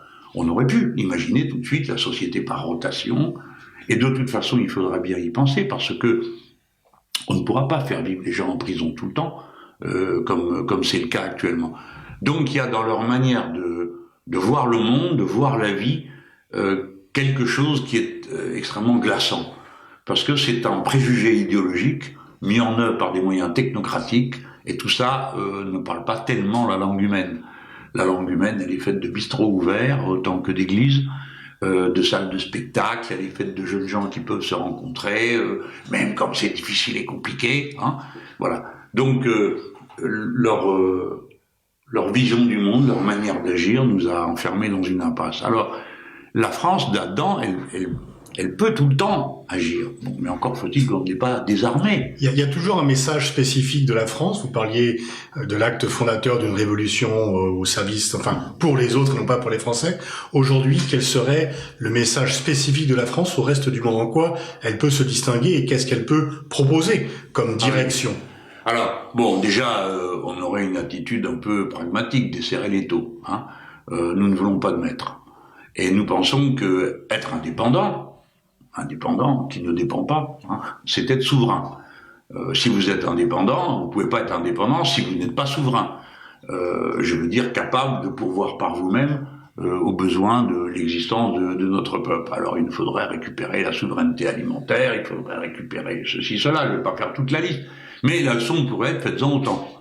Faisons tous tout ce que nous pouvons pour nous rendre souverains et indépendants. Et c'est ce qui va nous donner les bases pour une coopération qui ne sera pas une opération généralisée de spoliation comme c'est le cas aujourd'hui. Parce que le mode de la coopération internationale aujourd'hui, c'est la destruction mutuelle. C'est l'Union européenne qui achète des droits de pêche et prend absolument tous les poissons qui s'y trouvent au détriment de toutes les populations qui y a autour, qui du coup courent dans les villes, qui du coup, etc., provoquent des vagues migratoires. Donc ça, c'est le mode actuel. Donc la France, elle pourrait faire plusieurs choses. D'abord, se mettre au service, d'une idée, indépendance, souveraineté des peuples, ce qui veut dire démocratie. Mais ça, à la limite, ça se fait dans la durée. Mais dans l'immédiat, il y a des manières de faire. Par exemple, nous aurions pu nous mettre au travail immédiatement et d'arrache-pied, mettre au point soit un vaccin, soit en convenir avec d'autres qui étaient déjà engagés. Et non pas se mettre totalement au service des multinationales du Big Pharma qui ont décidé de faire une expérience généralisée à l'échelle du monde sur ce que donne l'ARN messager, ce dont ils n'ont aucune idée en commençant, mais enfin, ils pensent qu'ils vont bien finir par le voir.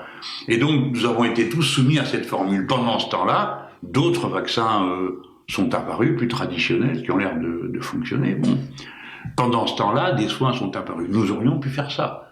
Les Cubains ont bien été capables de le faire, alors pourquoi pas nous? Si une petite île dans les Caraïbes est capable d'envoyer des médecins chez les autres pour donner le coup de main, pourquoi les Français n'y parviendraient-ils pas? Et ainsi de suite. Donc dans mon idée, il y a un rôle de la France, pas un rôle, il y a une idée qu'on peut se faire des solutions aux problèmes. Ce ne sont pas des solutions françaises, ce sont des solutions universelles, c'est-à-dire qu'elles valent pour tout le monde. Et nous n'en sommes pas toujours les inventeurs. Alors prenons le mieux de ce qu'on entend qui convient à résoudre les problèmes de chaque peuple. Mais je veux pas qu'on laisse passer ce moment sans rappeler deux choses. Premièrement, nous ne sommes pas une puissance occidentale, les Français. Nous sommes une puissance universelle. C'est-à-dire que nous existons sur les 5 continents ou en face d'eux. Nous sommes un pays caribéen, dans la mer Caraïbe. Nous sommes un pays latino-américain, par le département de la Guyane. Nous sommes un pays de l'océan Indien, par la Réunion et Mayotte. Bref, nous sommes un peu partout. Et donc, ça nous met dans un autre rapport au monde que cette vision, à mon avis, étriquée de la France, petit secteur de l'Europe dont la position a changé, puisque il y a quand même que quelques années, la France était le pays central de la construction de l'Union européenne, au plan géographique, et il est devenu une bordure. C'est l'Allemagne qui est devenue un pays central, puisqu'on a fait entrer d'un coup 10 nations venues de l'ancien bloc soviétique. Donc notre position a changé, pour autant, les principes qui nous animent. La nation française, c'est liberté, égalité, fraternité, c'est pas den deutschen Volk, c'est-à-dire la tradition d'un peuple au sens ethnico-culturel, ce qui désespère l'extrême droite, qui voudrait que nous soyons avant tout chrétiens ou je ne sais quoi. Mais c'est ça la France. Et puis nous allons affronter des choses dont on ne parle pas aujourd'hui, mais qui vont exister très rapidement. Quand les rapports sociaux se tendent comme ils se tendent, qu'est-ce qui craque d'abord? Tous les endroits fragiles. Et quel est l'endroit le plus fragile souvent d'une société? C'est sa frontière. Et par conséquent, ce qui est en train de craquer, c'est les frontières du Royaume-Uni avec l'Écosse qui voudrait être indépendante. Ce qui est en train de craquer, c'est la frontière qu'on coud des coups recoups entre les deux Irlandes. C'est la tension qui est apparue entre les Catalans et d'Espagne et le Royaume espagnol. C'est les Flamands qui ne veulent plus vivre avec les Wallons. C'est les Polonais qui ont des ambitions sur des bouts de l'Ukraine, comme la Hongrie, dont on ne parle jamais, puisque ça fait tache dans le tableau qu'on avait d'abord dessiné d'une opposition frontale de tous les Européens pour soutenir l'Ukraine, etc. Enfin, vous connaissez ce roman aussi bien que moi. Donc tout ça, c'est des questions qui vont venir. Moi, j'avais pensé qu'on avait intérêt à proposer une conférence des frontières. On m'a reproché de vouloir y toucher. Non, je suis juste en train d'expliquer qu'elles vont craquer toutes seules. Elles n'ont pas besoin que quelqu'un intervienne. Par contre, nous aurions intérêt à trouver une solution rationnelle au problème quand il se pose, un code de bonne conduite éventuellement. Ça ne peut pas consister seulement à faire comme l'Union européenne l'a fait à l'égard de la Catalogne espagnole en disant si vous vous rendez indépendant, vous ne serez plus membre de l'Union européenne. C'est-à-dire tout de suite une violence. Avant qu'on ait ouvert la bouche et décidé de quoi que ce soit, tout de suite on nous annonce des violences. Donc ça, c'est les défis de la France, en plus de ceux de sa sécurité qui n'est plus garantie, parce que la militarisation de l'espace, décidée comme ça, sans que personne n'en ait discuté nulle part, et en contradiction avec tous les traités internationaux, c'est défait par les États-Unis d'Amérique, et là-dessus, le président français a embrayé en décidant de faire un état-major de l'espace. Donc, cher Pascal Boniface, vous êtes au courant, maintenant la guerre s'est prolongée jusque dans l'espace, et ça change naturellement les conditions de la conflictualité sur Terre, pas sur Terre, je veux dire au sens du sol, du plancher des vaches, parce que depuis l'espace, une partie des batailles peuvent se mener, se perdre et se gagner. Donc tout ça, c'est les défis. Il ne faut pas croire que les défis sont toujours concrets. Et il faut aller au concret. Le défi de la montée en puissance de la Chine, on nous demande de faire alliance avec les États-Unis pour faire une alliance occidentale par rapport à la Chine. Qu'est-ce que vous pensez et comment traiter ce géant nouveau qui va devenir la première puissance mondiale?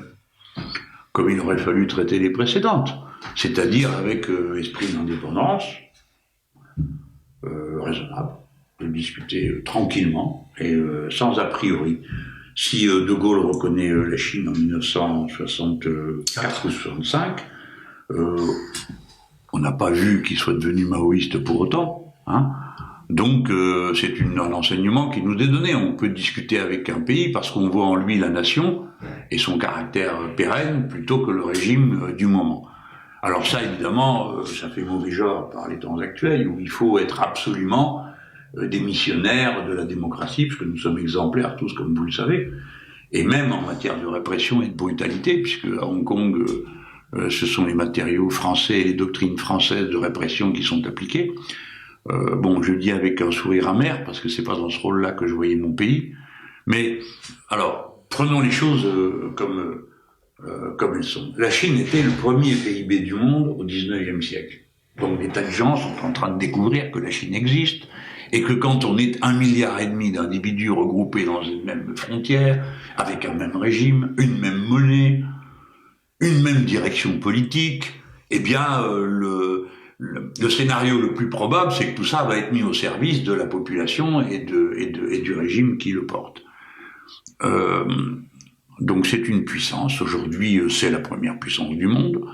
Le problème est réglé sur le plan matériel. Ceux qui ont cru qu'ils allaient les domestiquer les Chinois en leur faisant fabriquer d'abord des ombrelles et puis ensuite je sais pas quoi, moi, des roues de chariot, je me rappelle avoir entendu ça, partageons-nous le travail, nous ferons les ordinateurs, ils feront les ombrelles. Résultat, ils font et les ombrelles et les ordinateurs, et nous plus rien. Même pas des masques en tissu que nous sommes obligés d'aller leur demander. Donc, c'est le premier producteur, le premier acheteur, le premier vendeur du monde. Il vient de s'installer dans une zone de libre-échange qui regroupe l'équivalent du 30% de la production de richesse du monde. Donc, l'affaire est pliée. Les États-Unis ont compensé leur faiblesse, qui était une faiblesse déjà bien réelle à la fin de la Deuxième Guerre mondiale, quand le système monétaire a été installé, où tout reposait sur le dollar, c'était leur donner un privilège absolument inouï. Et puis en août 71, ils ont décidé que le dollar valait ce qu'on voudrait bien croire qu'il vaut, et qu'eux ne s'en souciaient pas, comme ils disaient, c'est notre monnaie, c'est votre problème. Bon, résultat, ils en ont inondé le monde. Et donc depuis, tous ceux qui veulent être indépendants essayent de ne plus avoir de dollars à utiliser. C'est ce que fait la Chine, c'est ce que fait la Russie, c'est ce qu'ont fait les BRICS auparavant, et c'est ce que finiront par faire ces 17 pays du nouveau marché libre avec la Chine, où on se paiera en monnaie nationale. Bon. Évidemment que la partie est perdue pour les États-Unis d'Amérique, et que, évidemment et comme d'habitude, ils choisiront de se précipiter dans la violence, puisque c'est un pays qui, en 229 ans d'histoire, a fait 222 ans de guerre. Donc c'est leur principale activité, l'agression, la brutalité, la violence. Bon, voilà, tout le monde oublie quand on parle aux États-Unis qu'ils ont piqué la moitié de la superficie du premier voisin qu'ils ont, les Mexicains. Hein, voilà le genre de voisin que c'est. Nous, on en a un aussi qui a tendance à sortir de chez lui à intervalles réguliers, mais dans une proportion pareille, ça s'est jamais vu. Hein. C'est ça les États-Unis d'Amérique. Trump a essayé rationnellement de dire, nous allons essayer de reconstituer la base productive nord-américaine, comme ça nous ne dépendrons plus de la seule circulation du dollar dans le monde pour assurer notre... Ça n'a rien donné. Le suivant ne changera pas grand-chose à ça, sinon que je prends les paris, que comme d'habitude, ils vont lancer un immense programme de révision des armements, etc., parce que l'économie d'armement est la courroie d'entraînement de l'économie nord-américaine. Comment vous expliquez l'influence persistante des États-Unis sur les élites françaises? Il y a toujours un temps de retard. Autrefois, ce qui se faisait aux États-Unis mettait 10 ans à arriver en France, mais l'unification des modes de production, des modes d'échange, des circuits commerciaux font que la propagation se fait assez rapidement maintenant. En général, c'est le pire qui circule le plus vite et le meilleur qui circule beaucoup moins vite. Donc on a une idée, autrefois on appelait ça l'accélération de l'histoire. Bon, alors c'est un point qui donnait lieu à débat, mais la précipitation de l'histoire, ça plus personne peut en disconvenir, c'est comme ça, donc ça va de plus en plus vite. Et les élites, certaines élites en France, il y a toujours eu un groupe d'atlantistes. À l'époque du monde de Yalta, on était soit du côté de l'URSS, soit du côté des États-Unis, et puis ceux qui voulaient être ni des uns ni des autres étaient pas les plus nombreux. Mais bon, ils s'en sortaient pas mal. Et puis à un moment donné, nous avons perdu pied, quoi. Et nous avons été submergés par l'atlantisme. Le Quai d'Orsay, qui était un des refuges de l'identité, une certaine identité indépendantiste française, est devenu, pendant une période qui a duré un certain temps, un ramassis de néoconservateurs qui oubliaient jusqu'aux prémices les plus évidentes des nécessités des relations internationales françaises, comme on ne se fâche pas avec la Russie. Parce que quelqu'un qui commence la géopolitique et qui est dirigeant français doit dire on ne se fâche pas avec la Russie parce que chaque fois qu'on le fait, ça tourne mal. Deux, nous ne sommes pas des missionnaires armés. Donc il vaut mieux trouver une autre manière de convaincre les gens que d'essayer de le faire de force. Il y a comme ça 2-3 choses. Mais tout ça a été nié par ces gens pendant peut-être 15-20 ans. Sans doute parce que par leurs écoles, par l'apprentissage général de l'anglais au détriment de toutes les autres langues, une certaine arrogance de compensation, c'est-à-dire les faibles souvent mettent des talonnettes pour paraître plus grands, et alors étant les suppôts des Nord-Américains, ils se voyaient par transposition aussi grands qu'eux, aussi importants, et ont accepté des sottises comme la guerre le choc des civilisations. Là, cette théorie absurde qui ne mène les Français nulle part, ni d'ailleurs qui que ce soit, à part les Nord-Américains eux-mêmes. et qui, en définitive, s'avère incapable de penser le monde autrement que dans la confrontation et la conflictualité. Voilà. Pourquoi devrions-nous nous choquer avec les Chinois? Essayez de m'expliquer pourquoi. Parce qu'ils sont Chinois. Mais auparavant, pourquoi aurait-il fallu, pour le même raisonnement, se choquer avec les États-Unis d'Amérique? Il y a peut-être d'autres solutions. De même, la puissance ne repose pas seulement sur le nombre d'armes qu'on peut mettre en circulation. Du moment qu'on est protégé, c'est bon. Hein. Bon, la puissance, c'est d'autres choses. Peut-être la valeur de principe, l'attractivité, l'autorité morale que l'on peut regarder. De quoi va être fait le XXIe siècle s'il n'y a pas de guerre, si on n'a pas tout cassé avant? Bon, il va être fait de la conquête de l'espace. Hein. J'ai fait un meeting là-dessus avec un hologramme, je voulais illustrer ça. Bon, l'espace, oui, ben voilà. Maintenant, là, au moment où je fais mon premier discours là-dessus, mes propres amis disaient, mais c'est bien ce qu'il raconte, mais de quoi est-ce qu'il parle? La conquête de l'espace. Là, nous sommes en train de parler tranquillement. Il y a 8 expéditions en route vers Mars. 8, pas une, pas deux, pas 3, 8. Les Chinois y sont, essayent, les Américains, les Japonais, tout le monde. C'est parti. Et pourquoi je vous dis ça? Parce que nous sommes capables de faire des fusées, nous sommes capables de faire des satellites, nous avons un pas de tir pour ça. La France, elle serait pas plus grande si elle ouvrait une université consacrée à toutes les questions qui ont à voir avec l'espace et qu'on assure la formation de ceux qui voudraient venir, pas qu'on obligerait à venir. Est-ce que nos frères sénégalais, nos cousins maliens et combien d'autres ne seraient pas heureux de venir avec nous, qui ont une telle capacité, qu'ils ont démontré, intellectuelle, ailleurs, 1000 fois, hélas, ailleurs qu'avec nous, Français? Est-ce que c'est pas un argument d'autorité, de puissance, autrement plus important que de menacer tout le monde? Je prends l'exemple de l'espace, mais je pourrais dire pareil pour la mer. Tout le monde y est ici, puisqu'on y est tous. Vous êtes un des rares hommes politiques français qui a une vision, vous parlez souvent dans vos interventions, de la mer, et vous pensez qu'on néglige cet aspect central. Alors il paraît que c'est une vieille histoire, ce que je veux bien croire, mais ce qui est certain, c'est que quand on a le 2e territoire maritime du monde, quand, sans le savoir, la France a augmenté la surface de son territoire de 10% sans tirer un seul coup de fusil, ce qui a fait sans précédent dans son histoire, cette opération s'est réalisée sous le gouvernement de Lionel Jospin, puisque nous avons rempli tous les papiers qu'il fallait remplir pour montrer la continuité des plateaux continentaux, des terres placées sous l'autorité de la France. Bon, c'est énorme. Et figurez-vous que pour contrôler, surveiller, que dis-je, simplement être là, ce territoire immense, nous avons l'équivalent, pour vous donner une image, de ce que nous aurions si nous n'avions pour le territoire de l'Hexagone que 2 voitures de police, en tout et pour tout.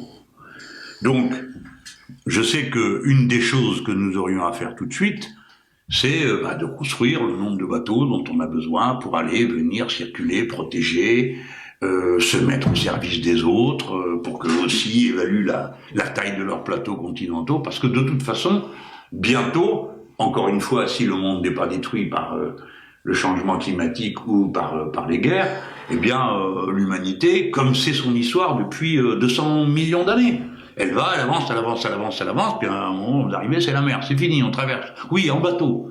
Mais maintenant, c'est dans le territoire qu'on va aller. Et c'est commencé. Qui décide de l'attribution des territoires des grands fonds? Eh bien, voilà la réponse, personne. Donc faites comme vous voulez, comme vous le sentez. Si vous le sentez, Pascal Boniface, vous pouvez occuper le territoire que vous voulez. Personne ne pourra s'y opposer. Là, je le dis sous cette forme-là, mais la vérité, c'est que il y a un petit comité de l'ONU qui attribue des droits de forage, parce qu'évidemment, il ne s'agit que de ça, d'aller ramasser ce qu'il y a là. Et en effet, la richesse est considérable. C'est 70% de l'étendue de la surface de la planète, c'est la mer. Donc, reprenons.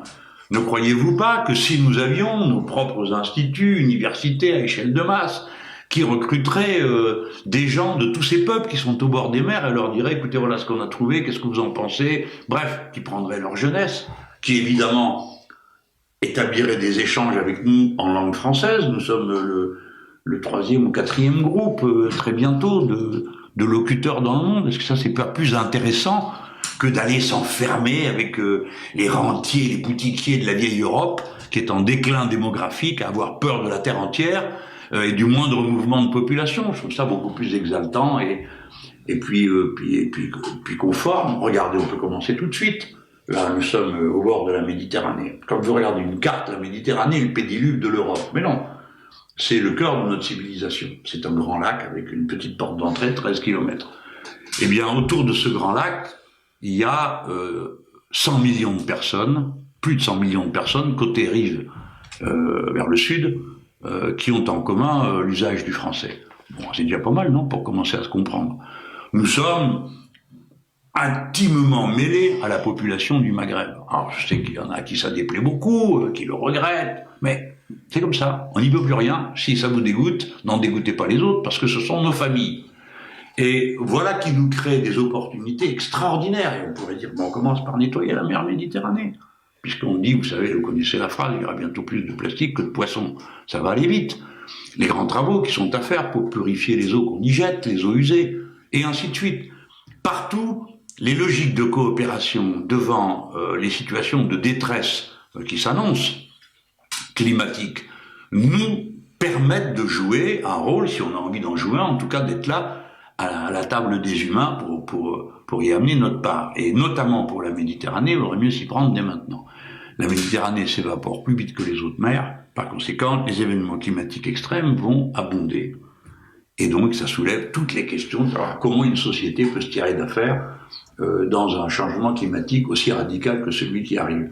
Bon, pour l'instant, tout le monde s'en fout, mais le moment venu, bon, quand il y aura la vallée de la Roya tous les mois, peut-être que tout le monde se dira, bah, tiens, on pourrait faire quelque chose. Si vous êtes élu président de la République en mai 2022, quel sera votre premier déplacement à l'étranger?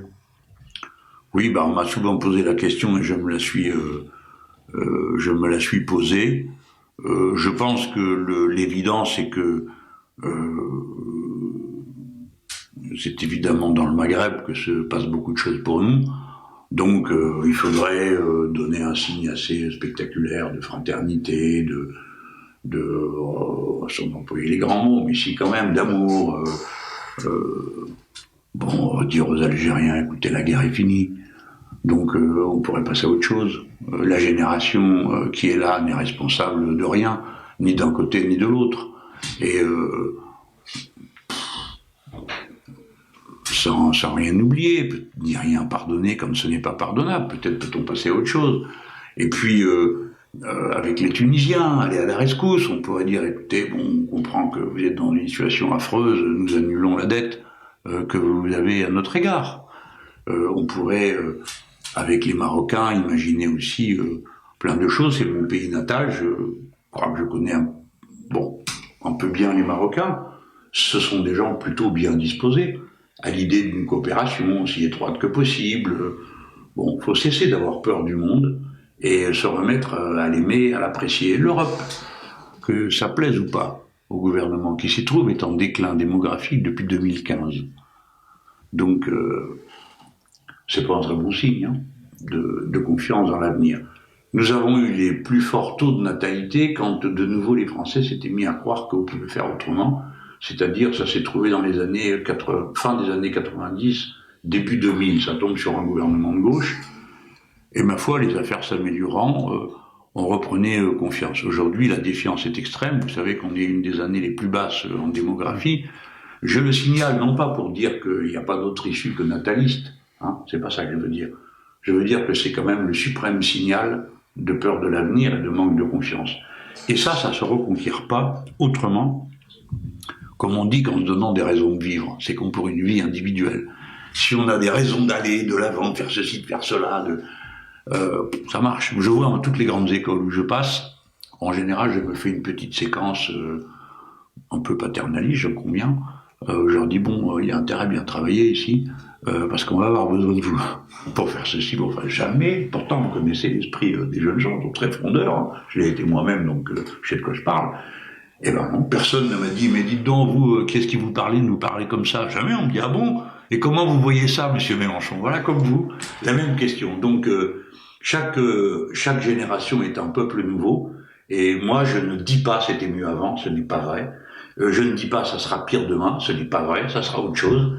Et cette autre chose, on peut l'aborder. Je sais que ça peut paraître tout à fait étrange de parler comme ça en pleine crise de la pandémie, quand on a l'impression que ça n'en finira jamais, d'abord parce que ça finira.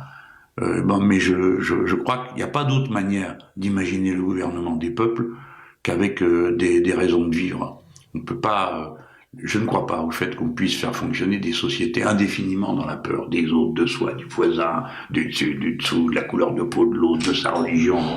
Ça va nulle part. Merci Jean-Luc Mélenchon, merci.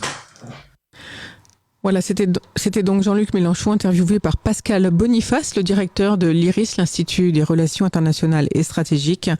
En tout cas, merci beaucoup de votre fidélité. Je vous retrouve comme tous les jours, dès mercredi à ce micro, et bienvenue en tout cas à vous ou à vous si vous êtes nouveau. Suivez-nous donc sur notre plateforme bardel'economie.fr. Ciao, ciao, je vous embrasse et profitez de cette première très belle journée. Au revoir.